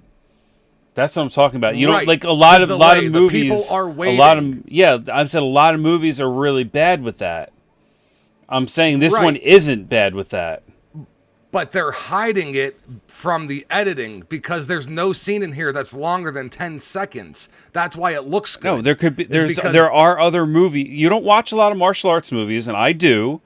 I'm saying. Okay, but I'm telling you from what I've seen, not just oh my God. on movies. I from want to like strangle behind you the right now. scenes. I really want to strangle you Dude, right now. I've watched the hour-long Jackie Chan documentary about his school in China, where he still teaches stuntmen to this day. Dude, all of their memory is 10 to 12 seconds long, and then they have to remember something else. So it's like a 4-part. Just because there's like 10 to 12 seconds doesn't mean there can't be a delay for someone. That's all I'm saying. No, I didn't say there wasn't a delay. I didn't say that there wasn't a delay. But the reason that this movie is good about not showing the delay is because they're cutting very quickly between the scenes. If they were trying to do a steady take of 1 minute, you would see a lot more delay. I know, That's I what know, I'm but you're just not letting me talk, and you're changing everything I'm saying.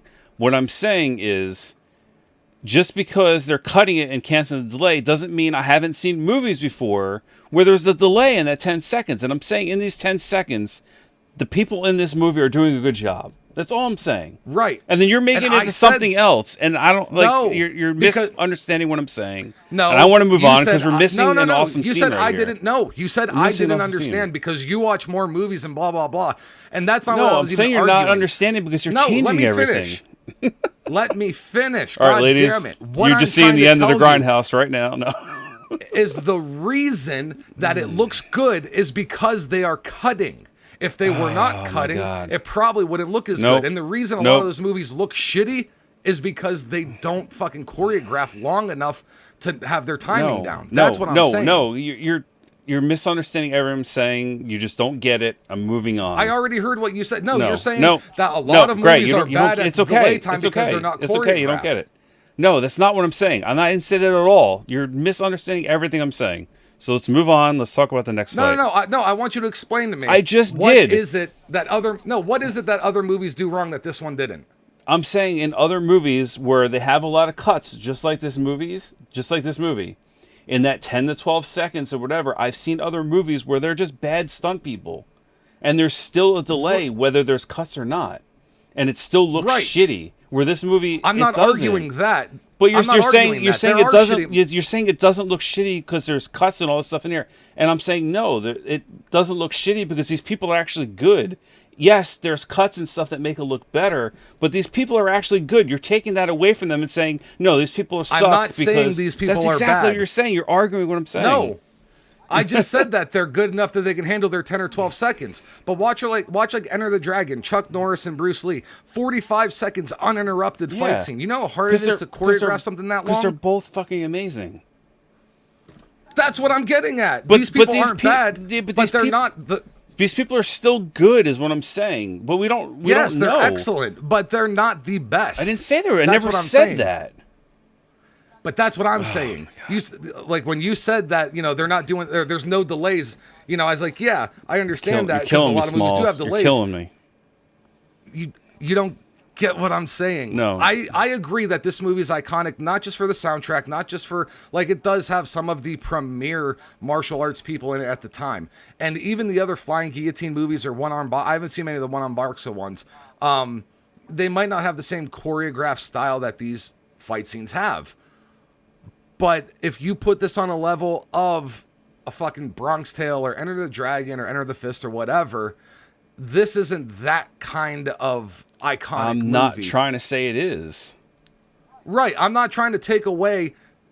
I'm trying to point out the secret, I guess, of why that there's no delay. I feel like if these were long scenes, that you would be seeing a little bit more of those catching of the punches and waiting of the strikes.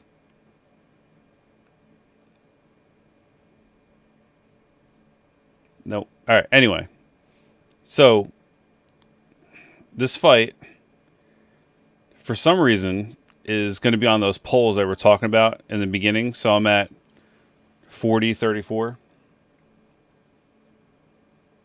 Yeah, that's weird. I paused on 40:36. Yeah, I went further and then I had so, but for some reason the What? one guy with the whip, I don't remember which guy it was because we're past it, but he's like the knives, and all of a sudden they run over and throw like a shit ton of knives in this pit where they're standing on top of the poles. So if they fall off the poles, they land on the knives. But then the one guy's like, "Oh yeah, you can get on the poles. I'm gonna jump on the knives." So now he's standing on the knives for a second, and then he's back up to the poles, and now they start fighting. I do want to pause that real quick. How? Because those knives, even if they're cardboard or wood or whatever, they're in the ground. They are thin. How does he balance? He doesn't. On it's all them? wire work. So you think they were using wire? Yeah, they were on just something because like that's what this? they're doing with the basket too. Because there's no rocks in the basket. Because you don't see the See, I you don't thought see the because upper the basket, half. the bottom corner of the basket was out of the frame. I thought maybe they were No, holding it because out they of frame. do a pretty good job and whatnot. And when you see him jump up onto the basket, or like you can see it's wire work jump up. He didn't just jump up, or it might be where It's like a floaty yeah, jump. yeah. There's like this whole time period and later. I mean, you got a lot of it in the '90s, but this is where wire work became like a huge deal. It's where all the big jumps come from. Are you a fan of the over dramatic Yes, wire yes, I work? love it. You do like yeah, it? it's ridiculous. That's why I like it. I want my So martial arts Crouching movies. Tiger, that was your shit? No, because it's Crouching Tiger. I didn't really care for that movie, but it's too Okay. artsy and it's not a.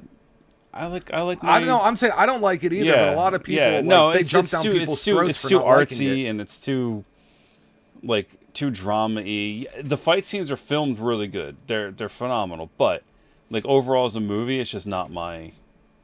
It's not my 10 thing. minutes of that movie isn't worth watching the other 90 minutes. No, I personally I went and YouTubed the fights and saw them.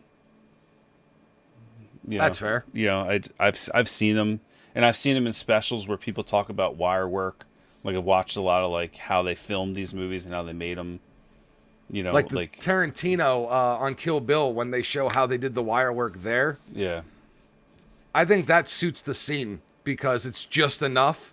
But I think anything more than that, it's like... Well, that one scene where Beatrix is fighting, you know, the one Asian girl, from Charlie's Angels and whatnot. Oh, yeah. Lucy Liu. Lucy Liu, yeah. That's like his Crouching Tiger, Hidden Dragon moment with the snow falling, and you know what I mean. Yeah, like that's yeah, like yeah. his, and it's cool because it's just a scene. It's not like a whole movie of like. It's not a gimmick. Overproduced gimmick. Yeah, exactly. That movie was like Yeah. a gimmick where it was like crazy artistically shot and different and whatnot, kind of like, Sin City when that came out. The gimmick of the way it was shot. You know what I Yeah, mean? but then, It had like, its own. Yeah, no, exactly. But Yeah. there's so many people out there like Crouching Tiger reignited the interest on Hong Kong, and I'm like, where are people getting the idea that like this was like because Jackie Chan was putting out shit that entire time. It reignited the mainstream. You know what I mean? Like where big Hollywood wanted to make them again. Jackie Chan has always been an independent guy for the most part. Yeah, but he's like, had a couple. Rush success. Hour was already out before Crouching Tiger. Yeah, but and Rush Shanghai Hour is like Night a or buddy. Noon- It's a buddy comedy though. It's not. I know, but the martial arts is good. Yeah, but it's not a martial arts movie. It's considered more of No. a buddy comedy because it's Chris Tucker and him. It's Yeah. like a buddy. It's like a buddy cop movie. That's what I was looking for. But I'd rather watch the fight scenes in Rush Hour than fucking Crouching Tiger. No, you see now you're. I mean, the fight scenes of Crouching Tiger were really good, but getting to them was kind of annoying, and the fight scenes were a little long in Crouching Tiger. But I mean, maybe just the different tone of the movie is what you liked with Rush Hour. But that's a whole nother. Well, but like I said, I wasn't a huge fan of the over wire work. Like when you said this guy standing on this was Yeah. wire work, like that's a minimal amount to get Yeah. a certain shot. I like that. But like the floatiness of like, people flying around and shit, like I don't know. It has to fit the movie. It has to be not too long, and a lot of it has to do with the atmosphere of the movie. If it's like a brutal fight and stuff, and it's not like looks like aerial acrobatics, where it's not like The Raid. no. What I'm saying is, Crouching Tiger, Hidden Dragon was like wire work that was supposed to look like synchronized swimming. Is like Okay. the best, like, you know what I mean? Like, it's supposed to look like this pretty dance in the air, and it was supposed to flow, and it was supposed to like, It's probably why I didn't like yeah, it. yeah, like, not all the scenes were that bad, but like at short little clips, if you watch some of the stuff, it was pretty phenomenal the way that, you know, the fights. But yeah, when they start Yeah. twirling in midair and spinning and flying, it gets ridiculous. But Or you know, you can landing on a single leaf of a tree and it slowly yeah, bends. yeah, and- you can have other there's other stuff at Wirework that's really cool, but yeah, that one got a little ridiculous. But anyway, so back to But this. I enjoyed this though. Yeah, back to this. I'm at 4106. I'm at 4111, so I'm just pausing for a second and restarting. I hit play. I'm at 11 now. Oh, see, I'm at 14. You just keep playing, like, and Oh, I'm there. yeah, I'm there. I'm at 18. So yeah, so now they're just fighting, and he keeps dropping down to the blades over and over again. It's pretty cool. See, like right there, Yeah. it's not going to be wire work. They're just so far away, you can get away with the cat. You know what I mean? Like he's actually the far standing out at shots something. I Yeah. can see. But up close, Yeah. when you see his foot like Mhm. bend over the spike and stuff, like Yeah. it's impressive. Ugh. Mortal Kombat pit scene. Yeah. Just If anyone one of the remembers that shit. one of the more bloodier moments in this movie. For some reason, I really remember there being more blood in this movie than there actually was. I don't know why. Really? Yeah, like there isn't really a lot of blood in this. I remember there being more. But you remember the decapitations, right? Yeah, for some reason I thought there was blood in the decapitations. I don't know why. And it ended up being none. It's funny Yeah. because when the heads do come rolling, you don't actually see a lot of blood. No, but the wound shows like Yes. it should have been bloody. Like, I don't know, they did a good job with it. It's just missing blood. So here's our character from India who's basically going to give you a little tidbit of him yawn, stretching his arms, like growing them extra length, and it's basically Dowson from Street Fighter was obviously, you know, copied from this guy. So Yeah, they had to get their- besides it being an Asian guy who is in Indian face, if you will, he also grows his arms out. And when they're not super long, it kind of looks realistic, like how he's moving them. But it gets to a point that, like, if you've played Street Fighter, you know how far fucking Dawson can stretch. It gets there. It gets there, and that's when they do like a lot of the wide shots, so you can see the length of his arms, and he's, you know, doing very basic general movements. Do you think he was just holding prosthetics? Yeah. Oh, definitely. Okay. Yeah, because that's why they were just like this, and he was, you know, you see, there's not a lot of Like bend. spinning and There's not a lot of Yeah. bend. There's just, you know, and a lot of it was him like already like the prosthetics were like looking like they were choking him. But there's a few good scenes where he's like, his hands are in Yeah. the foreground and they're moving and he's in the background. So like they must have had like stunt hands come up and I think it has to do, with the angle. Fuck. God damn it. Yeah, it has to do with the angle, I think. now, do you know that note that he was past They the don't one-armed show boxer? anything. They don't show anything. Okay. It's from the guy that's running the tournament. I'm assuming he wants him to fight or some. You know what I mean? It's got to be something along those lines. You know. Yeah, I missed it while watching it originally. But So yeah, here's come where to his find arms out, go the right Price here. didn't tell you. He starts out with the choke. Yeah. Yeah, and he throws them, and now you see like oh my god, dude, they're like 4 or 5 feet long. Yeah. Right here is what They you're don't talking about. Yeah, where he's holding Mm-hmm. his. It's impressive.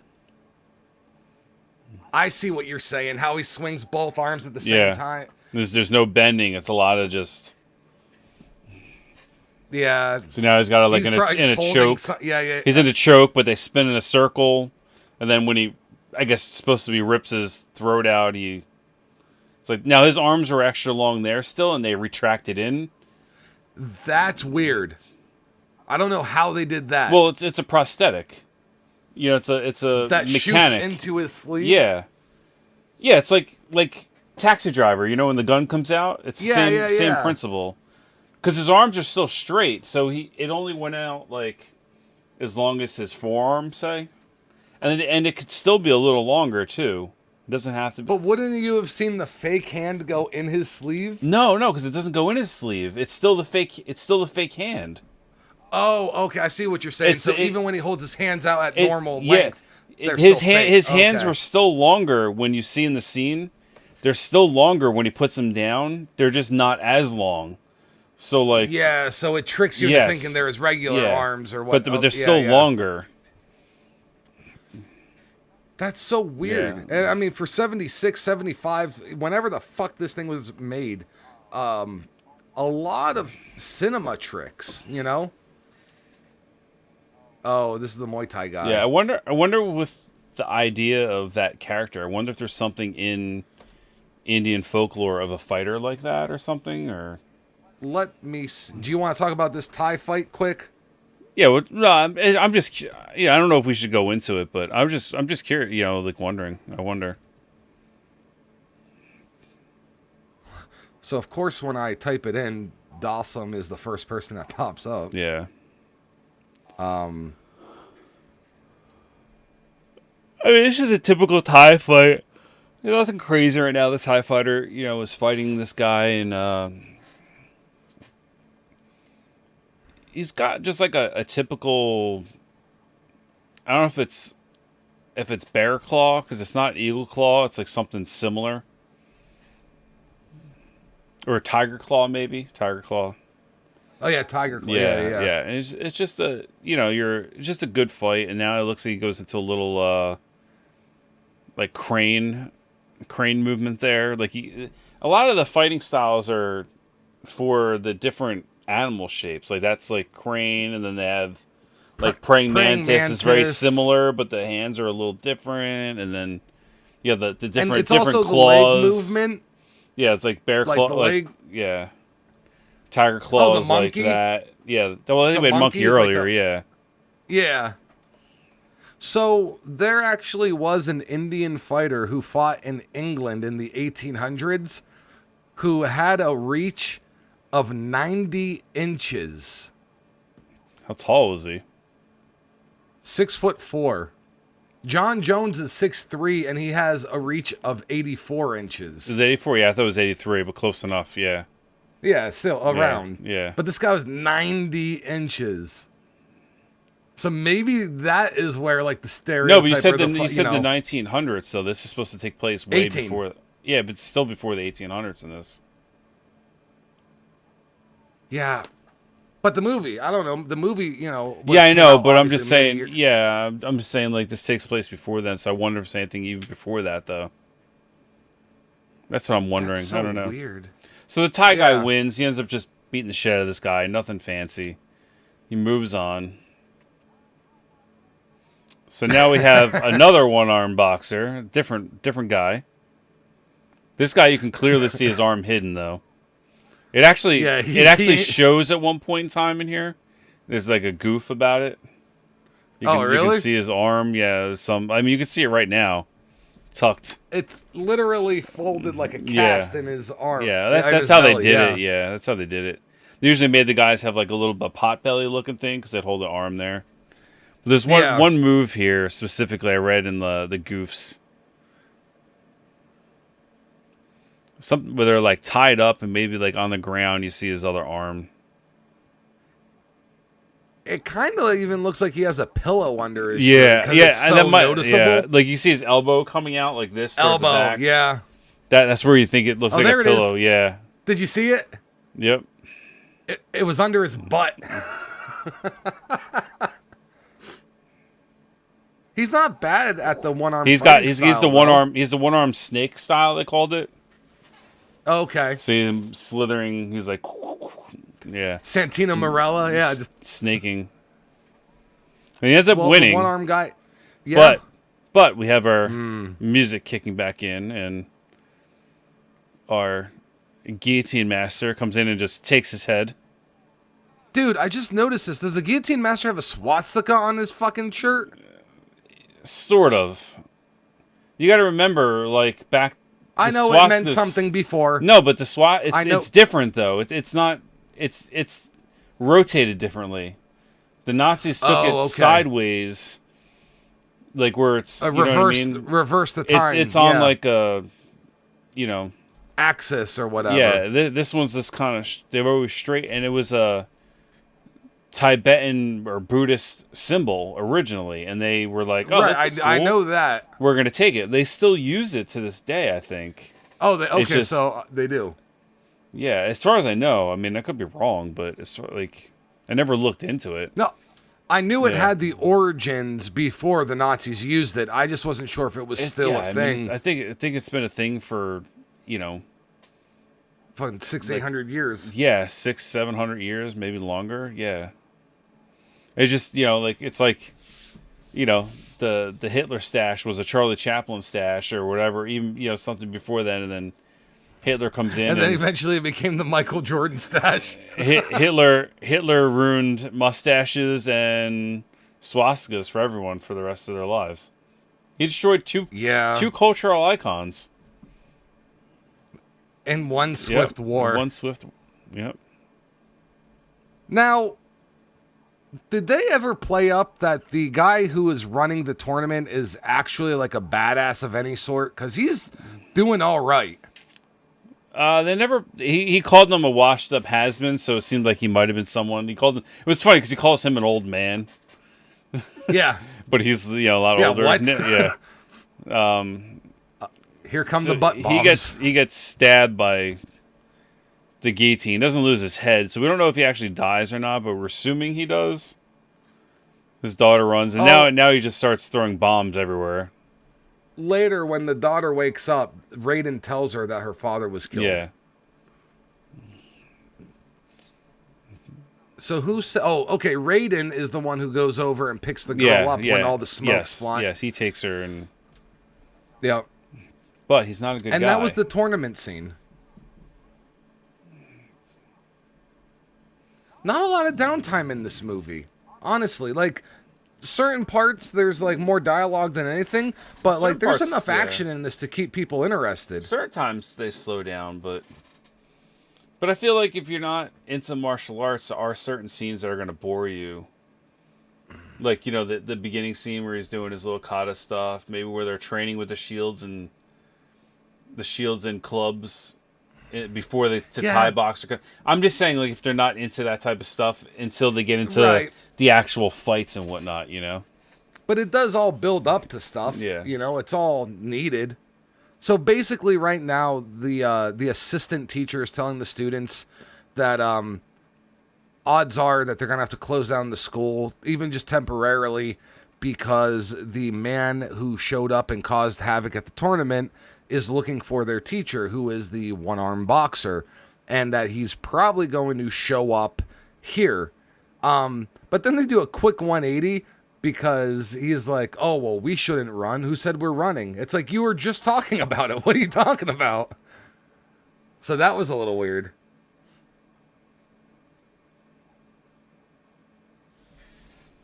Yeah, it's another one of those scenes that cut out for a little bit. You can actually go forward a little bit. No, because they flashback. Well, they talk about who he is. So they go into that whole red vision like we had in the beginning. The magenta. Yeah. And he's talking about how they tried to kill him. That the guy is like his trainee lackeys. The guy's good disciples. Fight scene. Yeah. Yeah, it's good.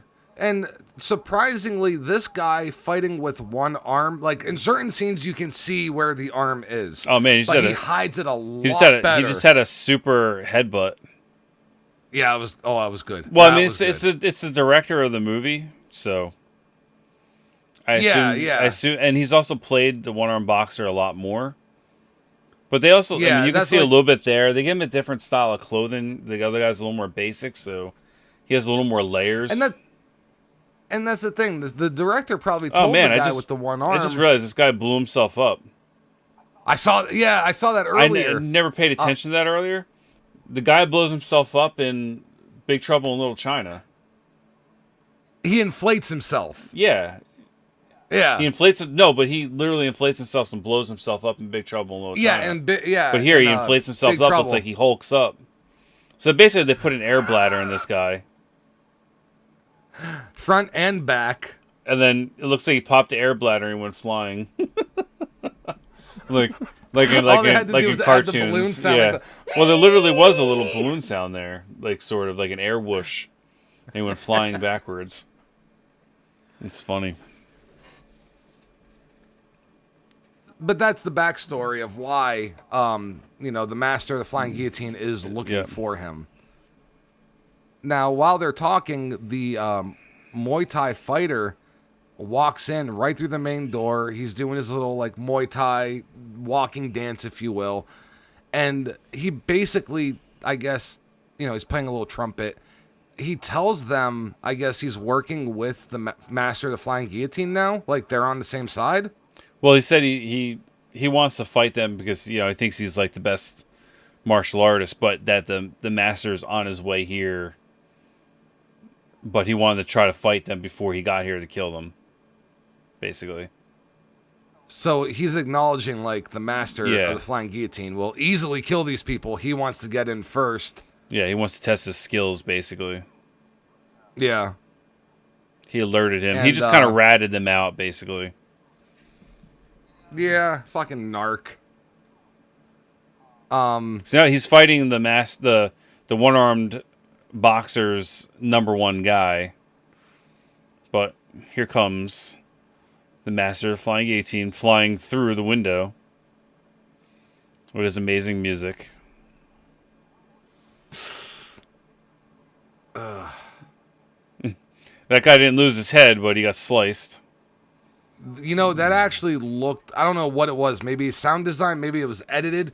But when he pulled it out of the wall, he's holding it and it gets his leg. Like that hit something in my head that made me be like, man, he fucking got him, But hit him in the back of the neck.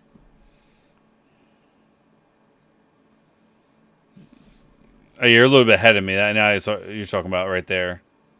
Yeah. Like when he ducked down on one knee with that, like, I don't know, that was weird.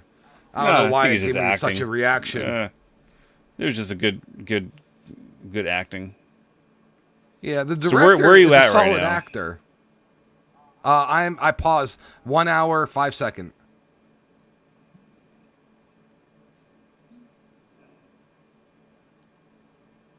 But this part here, like for the rest of it, I mean, I feel like there's things that we can I was gonna say skip just over. hit play and then we'll try to figure out. Yeah. So this is where Raiden wannabe tells the girl he wants to train her. Yada yada yada. It would be his first female student. Yeah, he wants to be. So now one-armed boxer is running through town and stumbles upon them. Tells her to go and hide. I guess they're forming a plan. So it's like the climax of the movie. This is the like the A-Team moment where they're like, let's make. I was gonna say the Home Alone. Let's make a plan. They put some elaborate scheme of defending the town or their dojo. It is very. You know what? I was gonna say Home Alone, but A-Team is way more fitting than. Now they make it back to the dojo.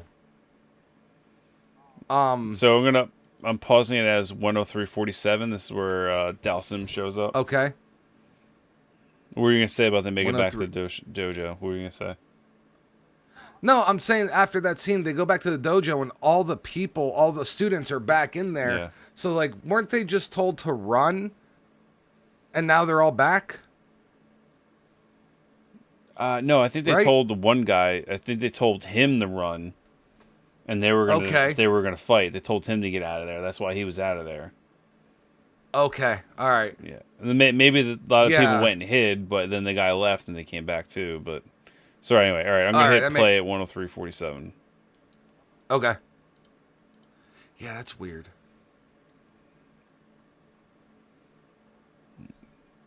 It's like the first time it's really off, You know, and it's like Yeah. the mouth is moving way beforehand. It's funny. Oh boy. But this movie's been good with the dubbing for the most part. Yeah. Now, my favorite instance in this movie is about to come up, and I think you know what it is. You see what's on his shoulder, Yeah. right? He got a nice little baby owl. Mm-hmm. So this guy stretches his arm and he throws this lantern and it hits the shrine that they pray to. And the teacher's like, "Oh, you done fucked up, son." Done fucked up now. Yeah. But then this guy grabs the owl and fucking heaves it at him. Yeah. Who throws an owl?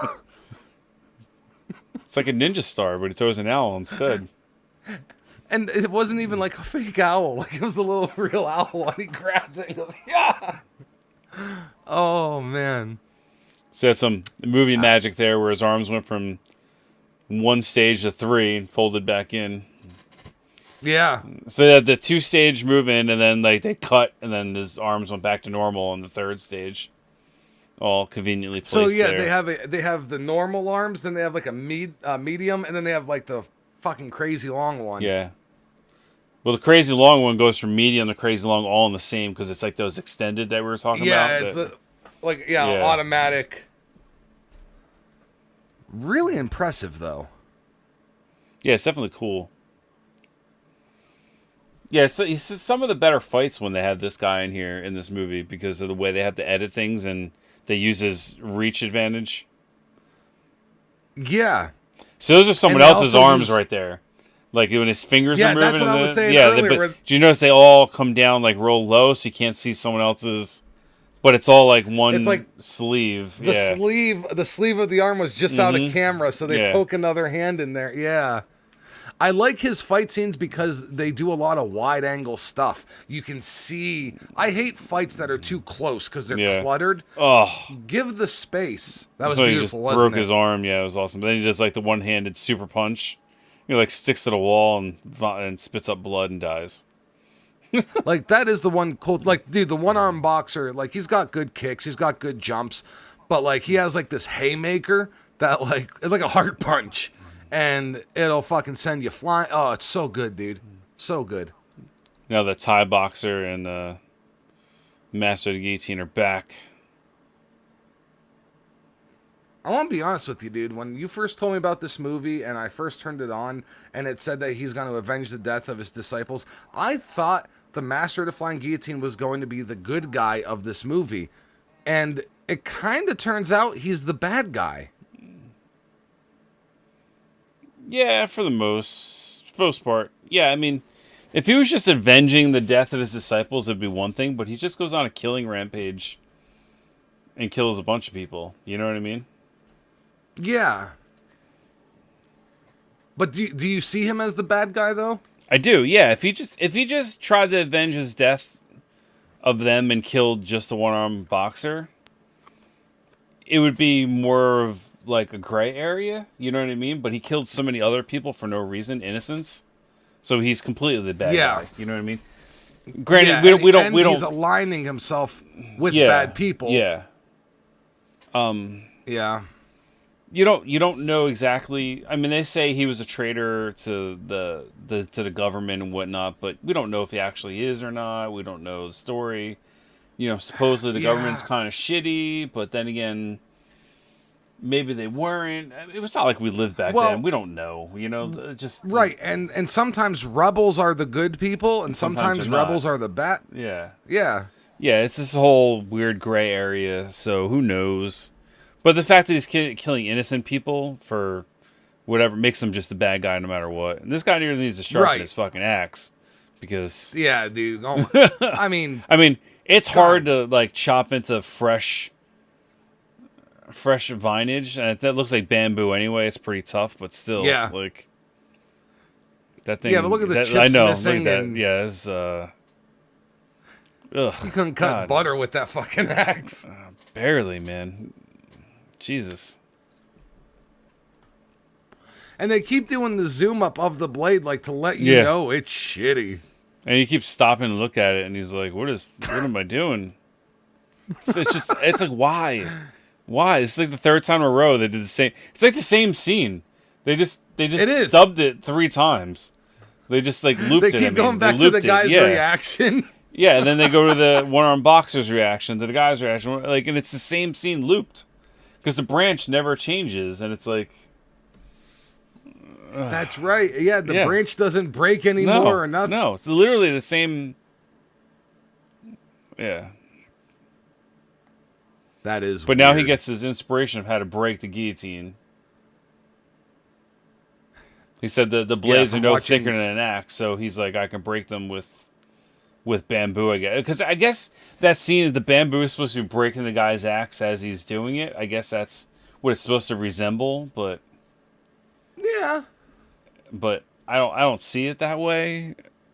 But when he starts talking, I get it though. You know what I mean? Yeah. I wouldn't say it's necessarily the durability of bamboo as much as how shitty that fucking axe was. Yeah, it's a little both. A little column A, yeah, a little column both, B, yeah. but mostly column A. Mostly shitty axe. Now, Raiden, I know he's teamed up with the daughter of the tournament runner, but would you say he is a bad guy, a good guy, or would you say he's neutral? Well, I think he's a bad guy, but he's trying to recruit her to his side. He's almost like the Darth Vader of the movie. Okay. You know, like maybe he might have a good side to him somewhere, but maybe he flirts the line of good and evil, but I still consider him a bad guy in this movie. I didn't trust him. Yeah, I don't trust him either. I don't know. Yeah, there's nothing. I don't know why, but he's just shady. I mean, he saved her. He didn't have to, but he did. Honorable. I mean, I'm sure he had his reasons, his own motives, though. Yeah, his motives. Yeah. But he's not a complete bag of shit, I guess you can say, like these other guys. Yeah. Now it is weird. Like this guy thinks he goes into a coffin shop to an armed boxer, and they show a montage of him going around buying different things. He's got these metal things from the blacksmith. He goes in here, and the guy thinks he wants to buy a coffin. But he's like, I just want to rent your shop. I guess he likes the layout of it, and there's lots of wood and other tough things in here. And he gives him a stack of silver. Hiding spots. Yeah, he's like, I'll give you a stack of silver. And he's like, all right. Yeah, but he doesn't. It's like, we're gonna fuck this place up. Like, he doesn't say that, Well, I guess the way that guy was, he must have gave him a lot of money. So. Yeah, I mean, that silver must have been worth enough that the guy's like, fuck it, do whatever, I don't care. Yeah. Burn the place down. I got insurance. No. Yeah. Now, these metal things, what would these be? Because, like, we see what they do. But what are they, like, spring-loaded? I don't guess. Know. I guess it'd be like, oh, fuck. Yeah, I guess they're just like spring-loaded launchers. Like basically, they're home aloneing this building. Yeah, for when the fight comes here, they have a little bit of. That's why I called it an A-team, because they got the blacksmith to make them stuff. They strategically planned out this area. They put the trap in the cave. I don't think it ever gets set off. I don't remember. Yeah, because the one dude jumps over it. And then they run through the cave later, and it's not there anymore.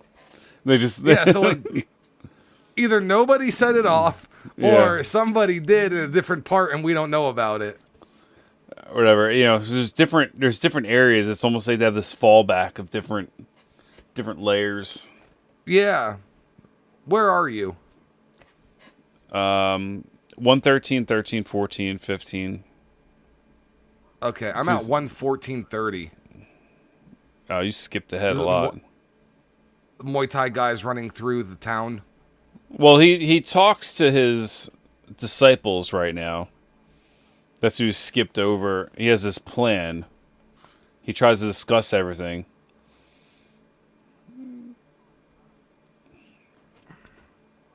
Yeah, he's talking about the spinning force. When the spinning force develops, it's almost impossible to stop it, so you got to try to break it beforehand. Yeah, kind of like a circular saw Yeah. blade, like how it. Yeah, Yeah, he said he has to kind get of rid of. resembles that on the Yeah, outside. he has to get rid of the. He was also talking about how you got to get rid of the foreigner first. That's one of the main reasons. So now I'm at 1405, and his number one guy starts playing the Thai horn. Little trumpet. Yeah, Yeah. little thing, and he's like, "Wait a minute, who's playing my music?" You know. So now they chase him. This is where they go through the tunnel, and you see the trap. This is what we were talking about. Mm-hmm. He sees it because he's smart. He's not a dumb guy, and he hops over it. And then you're like, they run through this later, and no one hops over anything. We don't even know what the trap was. So he also pays some random person to go get the blind guy to send him to the cave.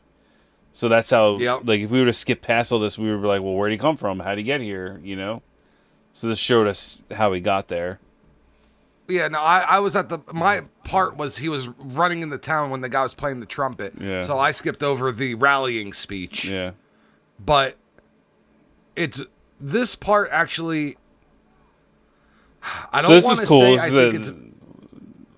I don't want to say I think it's better than the ending fight, but if the movie ended on a fight scene like this, I would have been okay with it. Yeah, this fight I scene is think pretty it's very badass. inventive. I've never seen anything like this in any other movie.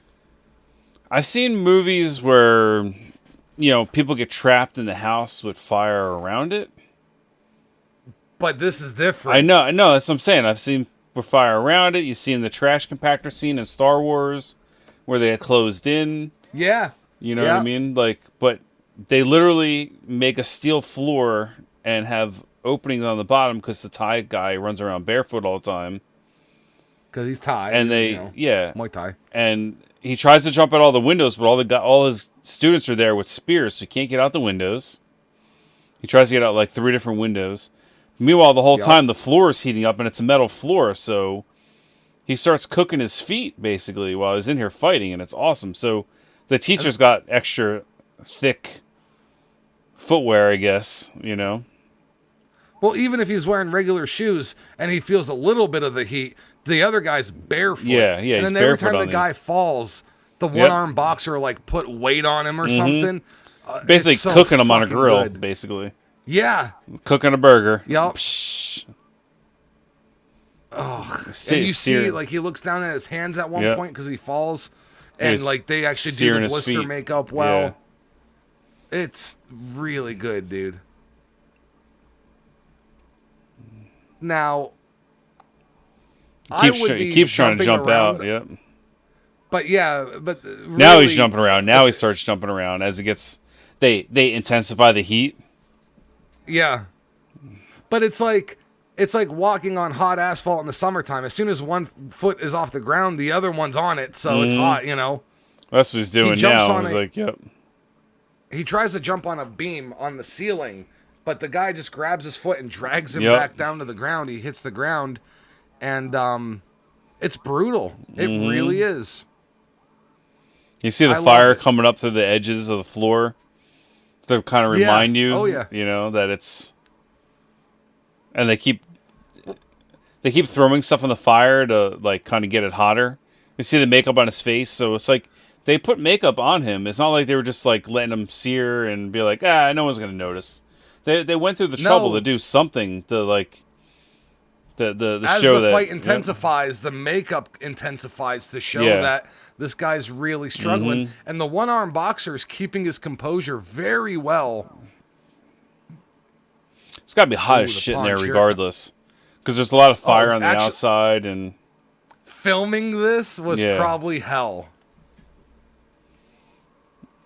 there's The one-armed his boxer super punch. does his super punch, gets the guy knocked on the ground, and as soon as the guy's knocked out, the teacher runs out and jumps in a little bowl of water for his feet, and smoke's coming out like a cartoon. So he was suffering in there. It's not like he was okie dokie, but he wasn't barefoot. Oh man, I couldn't imagine. That's fucking torture. Ugh. They show the bottom of the feet. Ugh. I'm not hurt, but I couldn't withstand much longer. My spirit. I don't. Yeah, the bottom of the feet are fucked. Yeah. Yeah.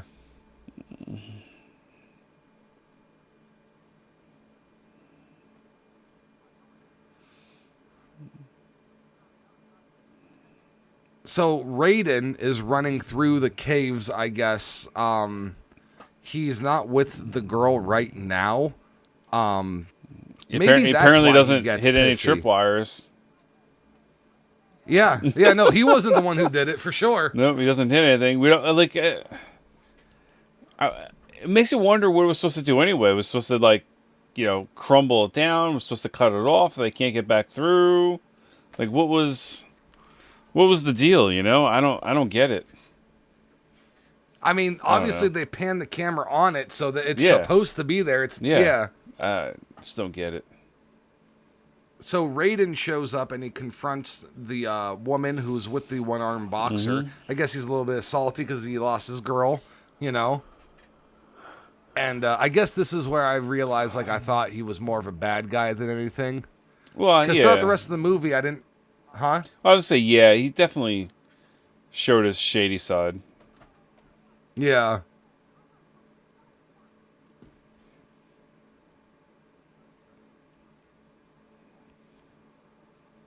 So now he's fighting the one-armed boxer with his tonfas. And, It took a long time for this guy to go get, because they show a scene of our right before they start fighting, our master of the guillotine there coming through town, and of course that there was music in. Every time he's in, it's always there, the music, which I love. It's not like a gimmick. It has to be, yeah. It's not like a gimmick where it was just there a little bit here and there. It's there the whole time, every time. It's awesome. It's almost like if you were a blind person watching this, you would know when he's on because that's the only time you hear it. Yeah. This fight is pretty good. But see, coming off of the fire floor scene, it's kind of like, well... Yeah, you're like, eh... And I don't want to take away from it. It's a good damn scene. But you're still on a high. You're still on a high. You're like, Yeah. oh, it's so innovative. It's really good. I think they just stopped right there, actually, for something. I wonder if that was supposed to be... I wonder if that was supposed to be the trap, because he said, watch your stepper. He said something. Nope. And they stopped. Here it is. He did set it off. Oh. What? Ah. The mountain explosion.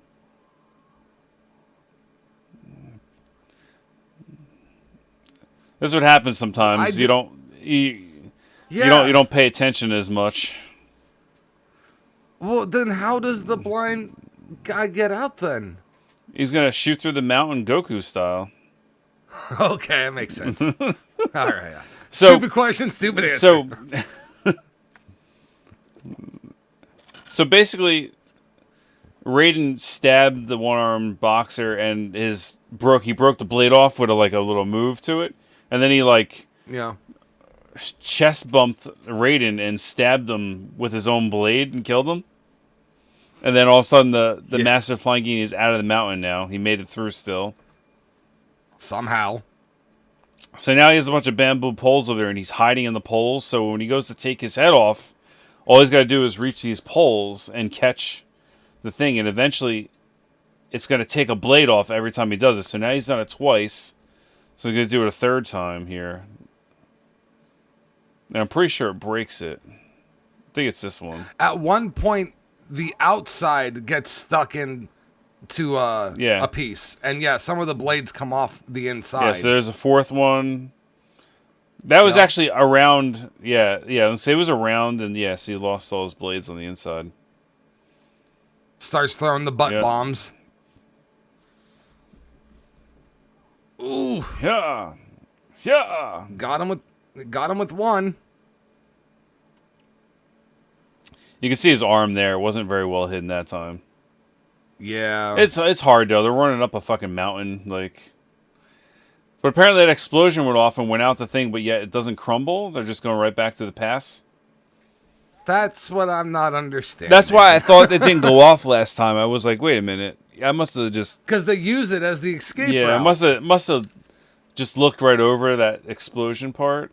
Yeah, it's just totally... So now he he disarms his flying guillotine to a certain extent, and now he leads him into the coffin shop, but it looks like he has a bunch of birds in there now, I guess, to help drown out the sound, because he relies on a lot of sound. Yeah, there's like 20, 30 bird cages. They all have birds in it. And I actually thought this was very smart, like earlier when I watched the movie, because if you are fighting a blind person, the two things that you need are like the drowning of the sound and the obstacles. Well, he had the obstacles with all the bamboo poles that he was hiding in between, and now he has all the birds. So it's definitely well put together. So now he's got his guillotine, but it only has the blades on the outside. He can't chop no one's heads off. I mean, not like he would be able to earlier, but that thing's still sharp as shit. Yeah, you can still stab him and kill him, but what I'm saying is, he's not pulling a head off. Yeah, the fucking and do you ever body. notice he turns into like a fucking Ginsu master, and he just starts sawing up all these birds? You see feathers flying everywhere. It's kind of hilarious. It's like you just threw a pigeon into a wood chipper, and you just see like feathers coming everywhere. Yeah. He had to have hit a couple birds with that thing while making this. Just like he had to have fucking. Yeah, they definitely hit a couple birds on accident here. I mean, it's just all these birds flying around in the set. It's straight up chaos. Yeah. Wonderful, wonderful chaos. I guess they're in the store next door. They're not. It wasn't the coffin shop yet. Yeah. Okay. Now they're in the coffin shop. They're literally Yep. But they have all these like heavy boards, like coffin covers that they whittle down, basically. Still birds flying around. A lot of sound, and then you get a good shot of his eyebrows. Man, they're just amazing. I can't say. They're like solid Italian eyebrows on a Japanese or Chinese guy. They're like way higher than an Italian, but yeah, I know. If I had eyebrows like that, I mean, I would definitely need to get them manicured, but I wouldn't let them grow out. But it's kind of scary. Well, the problem is it's not just the thickness; it's the length. Because like his eyebrows, they're like the hair's like 4 inches long. Yeah, like 3-4 inches long in certain areas. Yeah, it's crazy. But it looks menacing because when he thinks and you can see his eyebrows move, it's like very That's the whole point. animated. Yeah. So now he's hanging from the ceiling, just throwing like whatever ninja stars or whatever, or rocks or whatever, and at different things, and he's making this master throw his thing at different things, just distracting him. Yeah, every time he throws a little stone, it makes a sound somewhere. And then, the guy, the master, he's basically just swinging wildly everything he hears. Yep. But I think eventually the jig's going to be up because he's going to realize, like, he's not hitting anything worthwhile. You know what I mean? Wait a minute. Did his head just spin all the way? Yeah, his head is spinning all the way around. I thought it was like, wait a minute. Twice. How did I never notice that before? I'm surprised. Yeah, that's hilarious. I saw that earlier, and I said, like, there's no way. Did he throw that axe at coffins. him? Yeah. Huh? Did he throw that axe at him? Yeah, no. He hit one of the coffins. The door opens, and the axe flies out and sticks in his chest. Yeah. But the master pulls it out. Oh, it's that's right. It's the launchers that shoot the axes. That's right. Yes. So you had one hidden in there. Another launcher. Swings from a rope because you got to have a rope scene. It's an action movie, for Christ's sake. You got to have a swinging rope scene. Charlie Bronson's always got rope. Yeah. Maybe that's where he got it from. Maybe. So he deflected the one axe there, but it tied up his guillotine. And then he shot another one and fully tied it up. So now they're fisticuffs now. Yep. Well, he throws a fucking slab of wood. Yeah. That if that was a real piece of wood, dude, that's like a 500-pound piece of wood. Fucking lifts it over his head and throws it. And Now he here's just where you split realize, it. like, Yeah. he's not just good with the guillotine. He's a fucking martial arts expert. He's Hand, a fist, all master. that. He's a master martial artist, but he went to grab his guillotine off the thing and he threw an axe and split it in half. That's like huge key because that's why Oh yeah, yeah. he's fighting hand to hand now fully. Originally he disarmed him with the Yeah. axes. Yes. Yeah. We But said. he Yeah. I said managed that. Yeah. to get it back, but it was cut in half now. Yeah. So Then like, there is no yeah. coming back. Nope. Right as he went to use it, when he got it back, it got hit out of midair and it split in half. Yeah. Kind So of now does like a double leg sweep. Very impressive for a blind guy. Honest to God. I mean, maybe this is maybe he lives and he ends up training Daredevil later on. Maybe this possibly. is Stick. Right? Is that his name? Stick. A Daredevil Who? trainer. Daredevil's trainer was his Stick? name. Is it Stick or something? That's what I'm saying. Like, is it? Yeah, it's something like it's one little word. It's like It is. It's short. Yeah. yeah. They're fighting in between the caskets. They're knocking the tops over. He's trying to pin him up against like different pieces of wood. But you can see that the master is suffering. Like he's been hit a few times with the axes. Yeah, it's Stick. Is it? Yeah. Okay. One-arm boxer definitely looks like the fresher fighter right now, for sure. But then you see like the claw dragon. The one-arm boxer isn't just a puncher. I guess he knows pressure points and stuff too. Yeah, he's definitely Just using hit them. him in the chest. Yeah. Yep. He's using it to his advantage. It's definitely a drawn-out fight scene here. Well, this is the climax of the movie. And I'm going to be honest with you. I feel like the master should have gotten a little more offense in because the one-arm boxer, he still looks pretty fresh, you know?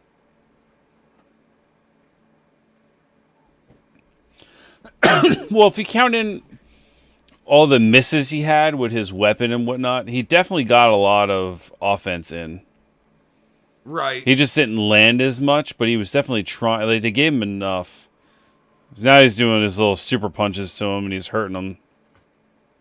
So we're in slow-mo, because now we know he's going to be the final blows here. Yeah, when things slow down in a martial arts movie, you know something's about to happen. And he just punched him through the ceiling. And he's rolling off the roof into his own coffin. It's just hilarious. It's just off the wall. It's not the greatest ending for a martial arts movie ever, but it's up there. It's a fitting ending. It's up there, and it's pretty hilarious, yeah. He just basically punches him through the roof, rolls down the roof, and as he's rolling down, he punches this coffin into the street. Yeah. I actually have to move my camera because I wasn't charged all the way, and I don't want it to die. But that's basically our movie. Yeah. The end. I mean, you have your basic ending. He's walking through the streets and shit like that. The one-arm boxer. Fade to black. Yeah. Now, was this like... I know it's going to be hard for you to remember, but was this like the first martial arts movie you ever saw, or was this like the one that you remember the most, or... It's my first like really amazing one that I saw that I really enjoyed. I've seen other ones that weren't that good. Did you see any of the Bruce Lee stuff before this? I don't think so. Okay. If this was my first exposure to martial arts movies from this time period, I probably would have been a much bigger fan. Like I've seen a few others that weren't very good, but I saw a lot of like 90s martial arts movies that were more like action movies, but they had martial arts stars. You know, like Yeah, Cynthia. like Rumble in the Well, Bronx. no, well, And, not that. I didn't see that yet. I saw that a little bit later. I didn't see that when it first came out. I okay. saw that like 90. That came out in like 93 or 94 ish. Yeah. I didn't see that till like maybe 97, 98. Okay. But I saw like I grew up with a lot of Cynthia Rothrock was one of the first female action stars. She That's does right. the back kick was her thing, where she'll grab the guy and kick up and hit him in the head like that. She like The kind of the Scorpion. scorpion kick. Yeah, yeah. She kind of Yeah. invented that kind of thing, as far as I know.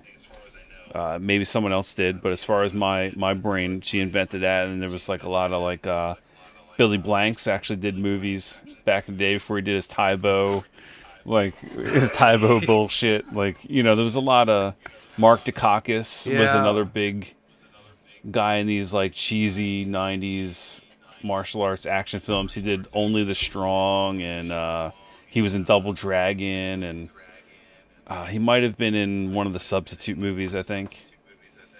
Double Yeah, Dragon. Only the Oh Strong my was the god.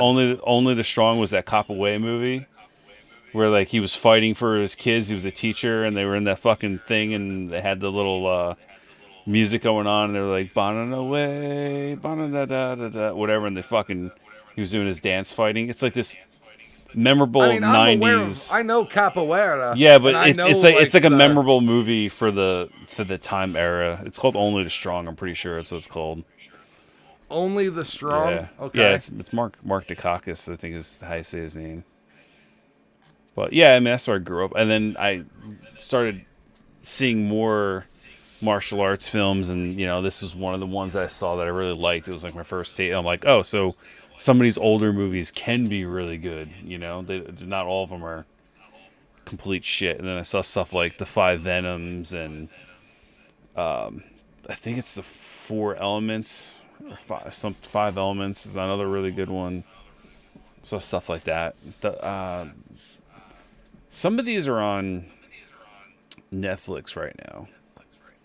So, The Only the Strong is a Yeah. 1993 martial art film. Sheldon Levick, starring Mark Yep. Dukakis. It's considered to be the only Hollywood film that showcases capoeira, the Afro-Brazilian martial arts, from beginning to end. Yeah. Like, it is the Yeah. only capoeira movie. Yeah. Yeah, I mean, you know, there's you'll see fighters here and there and whatnot, but this movie it's based on capoeira, like the whole like he takes inner city kids that can't like learn, they're like the troublemakers in school, and he takes them and trains them. And like he basically has his own little gang, and he fights like the drug lord at the end, and because he takes them out on this like little trip, and they're fighting on the beach. It's just really cheesy, but it's like amazing because it's like the '90s cheesy. It's definitely something we Can should we cover eventually. It's something That's what I'm gonna be, saying. yeah, Can we find this? yeah. That's You the can find it. thing. I think it's on Amazon Prime. I'm not 100% sure, but yeah, I mean you can find this. It's a pretty known movie. I actually surprised I don't own it. I really Chewy It's knows on about a- this it- movie. It's on Amazon right now. Yeah. It's definitely a good one. All right. Yeah, we're gonna have to remember. Well, we that got one, we 'cause got I really after wanna this fucking we see me and him that. have to talk and add a couple movies for upcoming. So maybe this will be like number 4 or 5 after this one. You know, maybe we'll throw it in there. Yeah. Throw another martial arts movie in there. It'd be that one. Okay, I want to make that as a promise. Like the next martial arts movie we do is that. You want to do? All right, so I'm okay with that. Because it seems like a lot of fun. Like yeah, it's gonna be it's goofy, a cheesy. fun cheesy movie. I watched it maybe like 4 years ago, so it kind of holds up. You know what I mean? It doesn't. Okay, so it's been somewhat recently since you've seen it. It doesn't hold up as much as like when I watched it when I was a kid, but like. Oh, obviously, But it's yeah. you can still watch it and laugh at it and enjoy it. You know what I mean? It's not like a total shit fest. You're like, oh my god, I can't believe I like this movie. You know what I mean? Like, it's not one of them. It's not like Surf Ninjas or something. Yeah. Surf Ninjas was. I mean, Surf Ninjas was cool. We watched it, but it wasn't like I remembered it being. You know, I remembered it being No, Surf Ninjas. oh, Surf Nazis. See, yeah, I fucking thought See, that I way. had a good time with Surf Nazis, though. Yeah. No, it wasn't like I Somewhat. remembered it being though. Like when I was younger, I Yeah. had different exposure, I guess. But yeah. That's true. Surf Ninjas. Yeah, no, that movie doesn't hold up like at all. So, of course, we gotta ask, what would you change about this movie? Blood, and then maybe make the fight times were fine. I'm okay with them, but make them a little more brutal. Like vary the moves a little more. You know what I mean? Like a lot of the fights feature like the same moves. Maybe throw a couple more broken limbs in there. Some more event. Like it was like one fight choreographer for the movie, and he knew one specific style. Well, So, there was everyone other styles, but it was just like to the untrained eye, they all look the same. You need to vary it up more to the layman per se. Like I noticed a lot of differences. Not that I'm some martial arts master, but I watch a lot of movies and I can see the differences. Like the difference in strikes and stuff like that. But like when he breaks the long arm guy, when he breaks his arm, it's awesome. Like that, yeah. Or when the guy broke that guy's like shin bone or ankle between his legs, like, and there's blood on the pants. Mm-hmm. There wasn't enough. You know, when there's a decapitation, I want to see blood splurt up. You know what I mean? Yeah, that was weird. Because I've seen a bunch of 70s movies, especially the Shogun Assassin series. When someone gets stabbed or their head cut off, like blood like squirts out like you're like an artery. It squirts out like you're at a gore concert. You know, they decap someone's head and the blood starts shooting out at the crowd. Like there's some stuff that, you know, I've seen some movies where they do that. Well, what about the other one you were talking about, the Flying Guillotine movie, like part 1? Flying Guillotine Part 1. I watched that a couple months ago, but I don't remember. I watched that and the second one, and I did just in one ear and out the other. You know what I mean? I don't really remember them. The second one I don't remember enjoying as much. I think I fell asleep during it. The first one I remember enjoying, but I couldn't tell you anything about it. Sometimes like, I don't retain stuff like I used to. If it's not as memorable, I mean, there's a reason though. I mean, I would definitely add more blood. I would add more of the broken bones, but I would actually redub this movie. Well, I mean, that was kind of like a given, I think. Well, I mean, some people like it, and I'm not saying the dub was terrible, because like a lot of it was okay. I would leave the extra 12 minutes. I feel like that was important stuff. I would kind of wish I knew what they were saying. I wish I knew what the note said. That's what I'm saying. Like I would try to dub it just a little bit clearer. That's all. I'm probably gonna give this movie the highest rating I've given a movie on GrindHaus so far. That's crazy. What? Here, and like that's funny because like I said I thought you might enjoy it, but then most of me thought like you weren't going to because it like was a little slower. Well, you know at points. The style that I told you I like. Yeah. Like I grew up on the '90s Jackie Chan and your early Jet Li. Yeah, and those are a lot more fast-paced fight scenes. These are a little slower. They're more technical in these ones.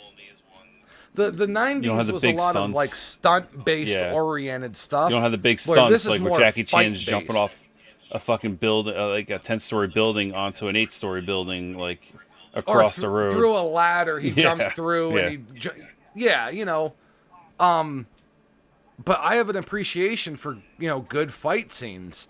I think if there's like 15 fight scenes in this movie, I think 13 of them are good. I think maybe 2 of them are like not even that they're not bad, but they don't hold up to the rest of them. They're weak.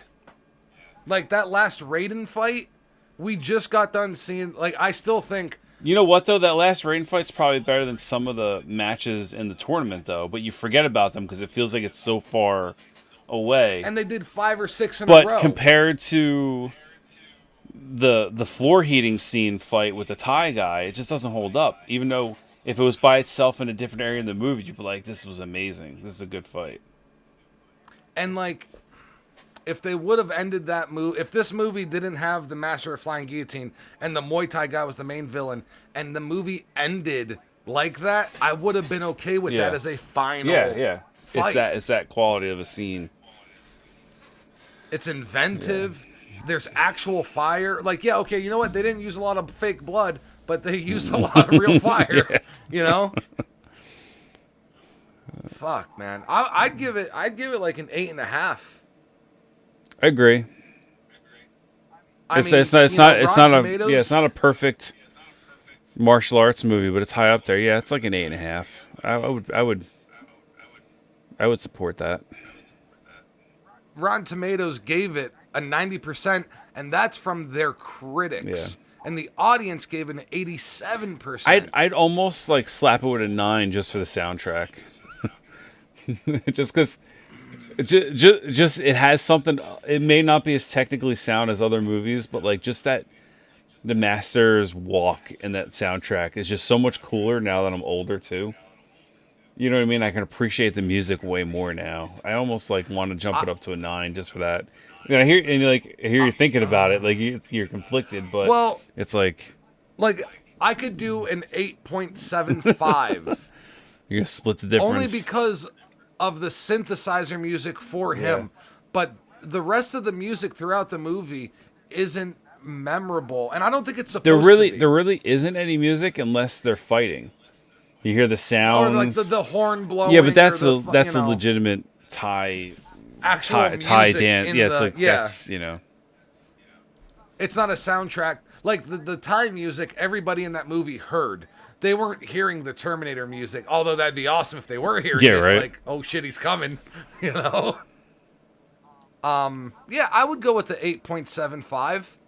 I mean, it's the highest I've given anything that we've watched so far. I want to remember what this is called. What's that?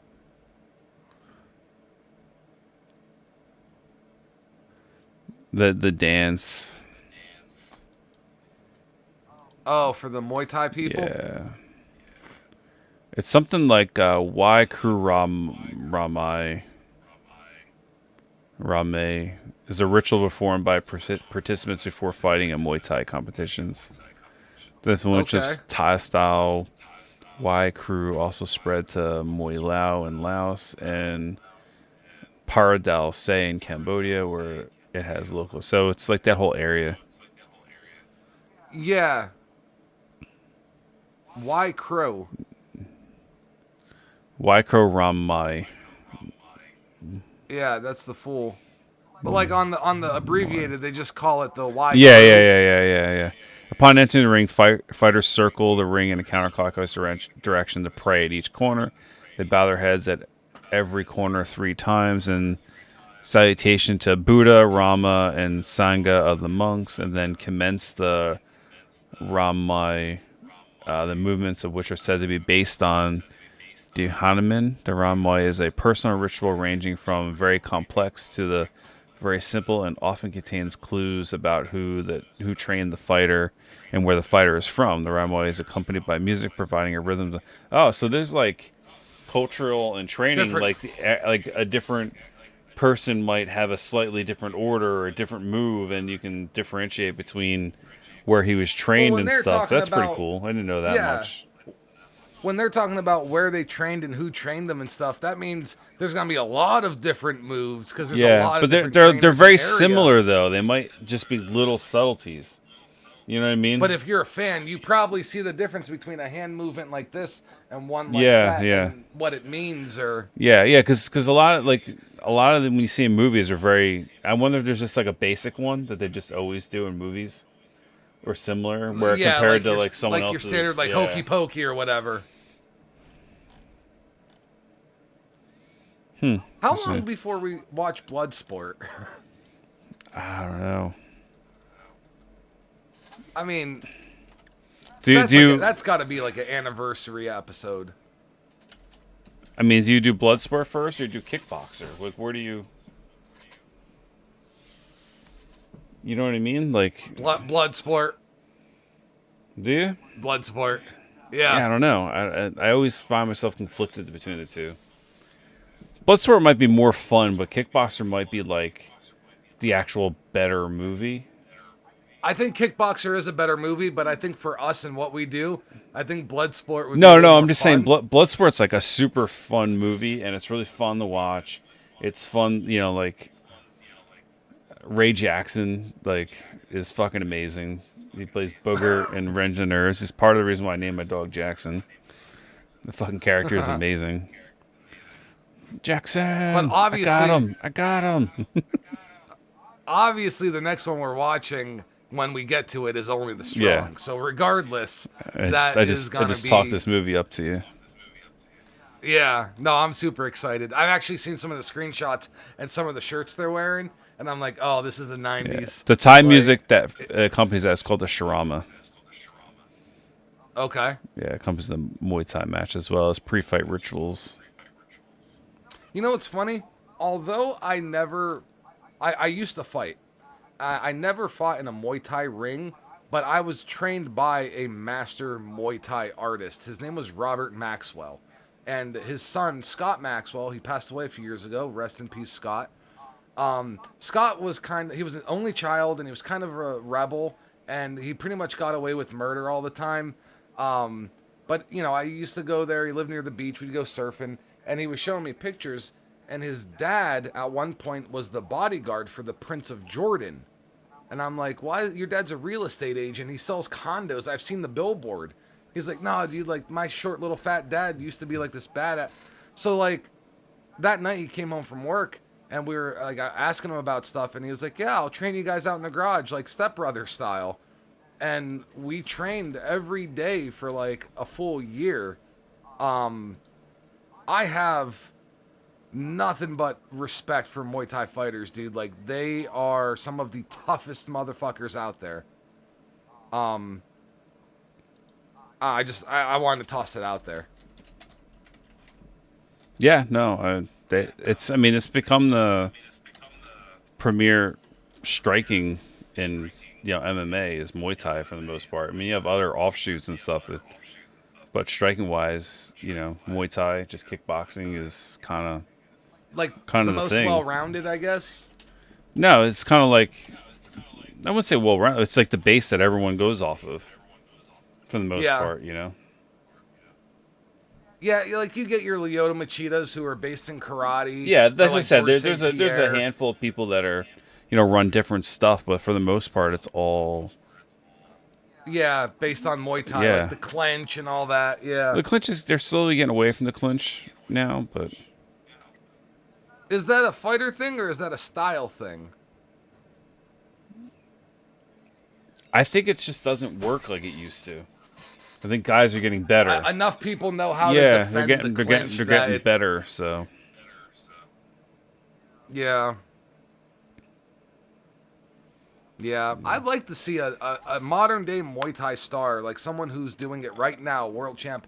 I'd like to see them come over to the UFC Yeah. and go up against. there was this guy and girl. They were brother and sister, and their other brother was actually like a really high end Muay Thai kickboxer when I was growing up, and I've seen some of his fights. It's pretty legit. I don't know whatever happened with his fighting career, but Yeah. yeah, he was fucking legit. No one fucked with him. He used to go to Thailand and fight and stuff. Oh Yeah, shit. yeah, he fought all So around. he wasn't like an Americanized. He was. Yeah, an no, actual Thai I don't know. boxer. I don't know where what he did. He had some legit. So, yeah. Did you ever see? I know it sounds weird, but did you ever see his shins? No, I never paid attention to him. So I'm sure yeah, they're all. Muay Thai- I'm sure they're all bruised up and fucked up and lumpy and calcium deposits. Disgusting. And, yeah, I'm sure they were. divots, Yeah. like divots Yeah. in the shin bone that go. Ugh. Yeah, probably wouldn't surprise me. But I don't know. We're about ready to wrap this up, I guess. Or... I am. I had a very good time watching this movie and going over this movie. I want to thank you for turning me on to this movie for sure. Definitely one of my new favorites, especially from this genre. I would even say I think it's better than The Crippled Avengers, Yeah. which was a movie that I placed from this time Yeah. period. We don't have an episode picked for next week, so we can't tell people No, what that's it's what gonna we have be. to do right now. But I just like to say one thing before we leave. Like, you know, horror is what I grew up on for the most part. I'm a huge horror fan. I mean, my gamer tags, my roller derby names, all have been zombies or werewolf based, whatever. Werewolf. But you know, but even though zombies are my favorite, I do have a fondness for action movies. Even I like my sci-fi and stuff too, but I kind of lump sci-fi and horror almost in the same bin a little bit because the sci-fi I like is usually like, Alien or something. You know what I mean? Yeah. It's usually that kind of stuff. I mean, it's very rare you get some goofy stuff like Ice Pirates or something, which something we have to come over. I don't know if you've ever seen that, but it's No. Where Buckaroo Banzai, like stuff like that. It's the dude from RoboCop plays Buckaroo Banzai, and he's like a bounty hunter, musician, whatever, and he does this weird, goofy bullshit.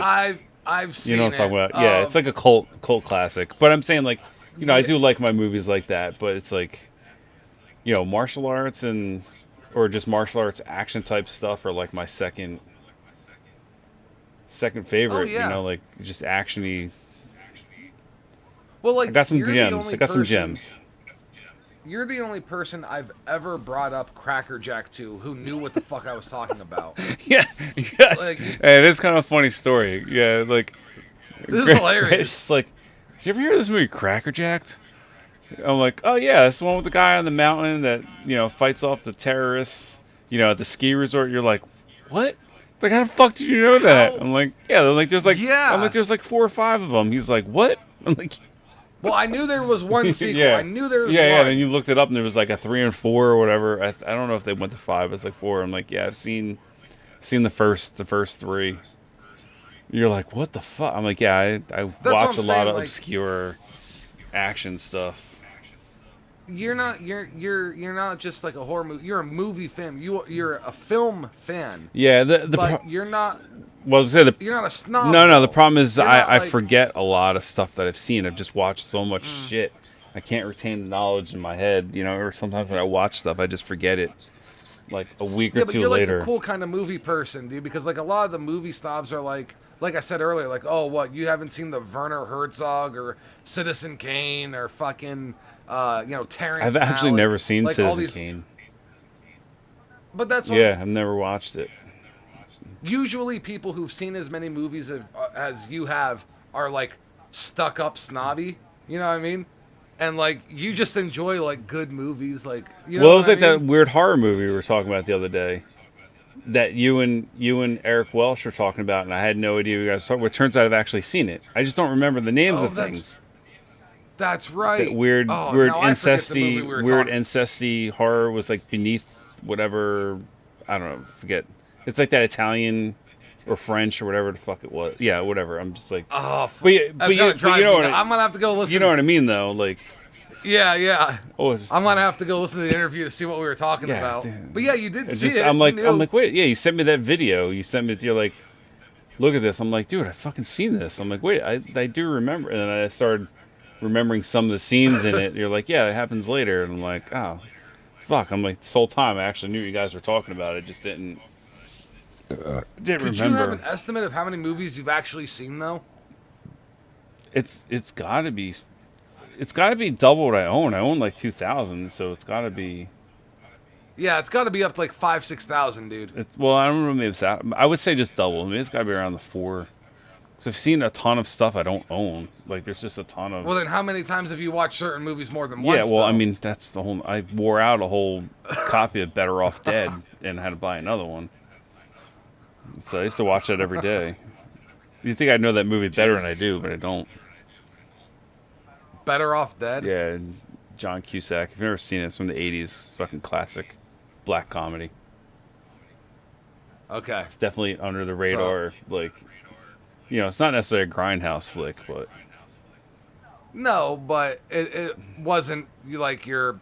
No, it's not a mainstream. Yeah, it's not a mainstream movie. It's very, very dark, even though it's funny.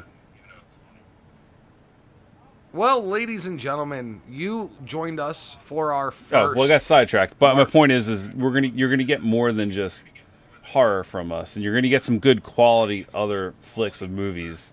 where if you don't normally watch this type of stuff, it might actually be worth watching, and maybe it'll introduce you to something newer that you'll enjoy.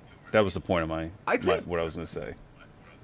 Maybe not do an episode, but maybe we should do a YouTube video explaining like what GrindHaus actually was, because a lot of people associate should GrindHaus be our with intro. horror. We should do it as our YouTube intro. I mean, yeah, it would be good to have like No. Oh, On YouTube YouTube, intro, yeah, there's yes. a YouTube intro video where new people that Yeah, aren't yeah. fan, and then you can actually just have it on the site in general for people to Yeah. search for. But yeah, explaining what GrindHaus is, and then a little about us, a little because we three could minute do video. it in 5 to 8 minutes. Yeah, a little 3 to 4 minute video. We could probably make it a little shorter, but yeah. Yeah, because GrindHaus was just. I just wish they'd make a fucking comeback. I mean, with the internet now, I mean, the closest thing you're gonna get to a GrindHaus is the drive-ins now. Yeah, the drive-ins that actually show older stuff, like not just the new stuff. They actually recycle the older films, and there are some out there that do it. Thank God. So, yeah, we'll work on that. Cool. All right. Well, I'm Gray. I'm Wolfman. Go follow us on the usual stuff. Go support us, please. We would like it. And if not, share it with your friends. High five. Okay. Virtual 5. And we're out. Later.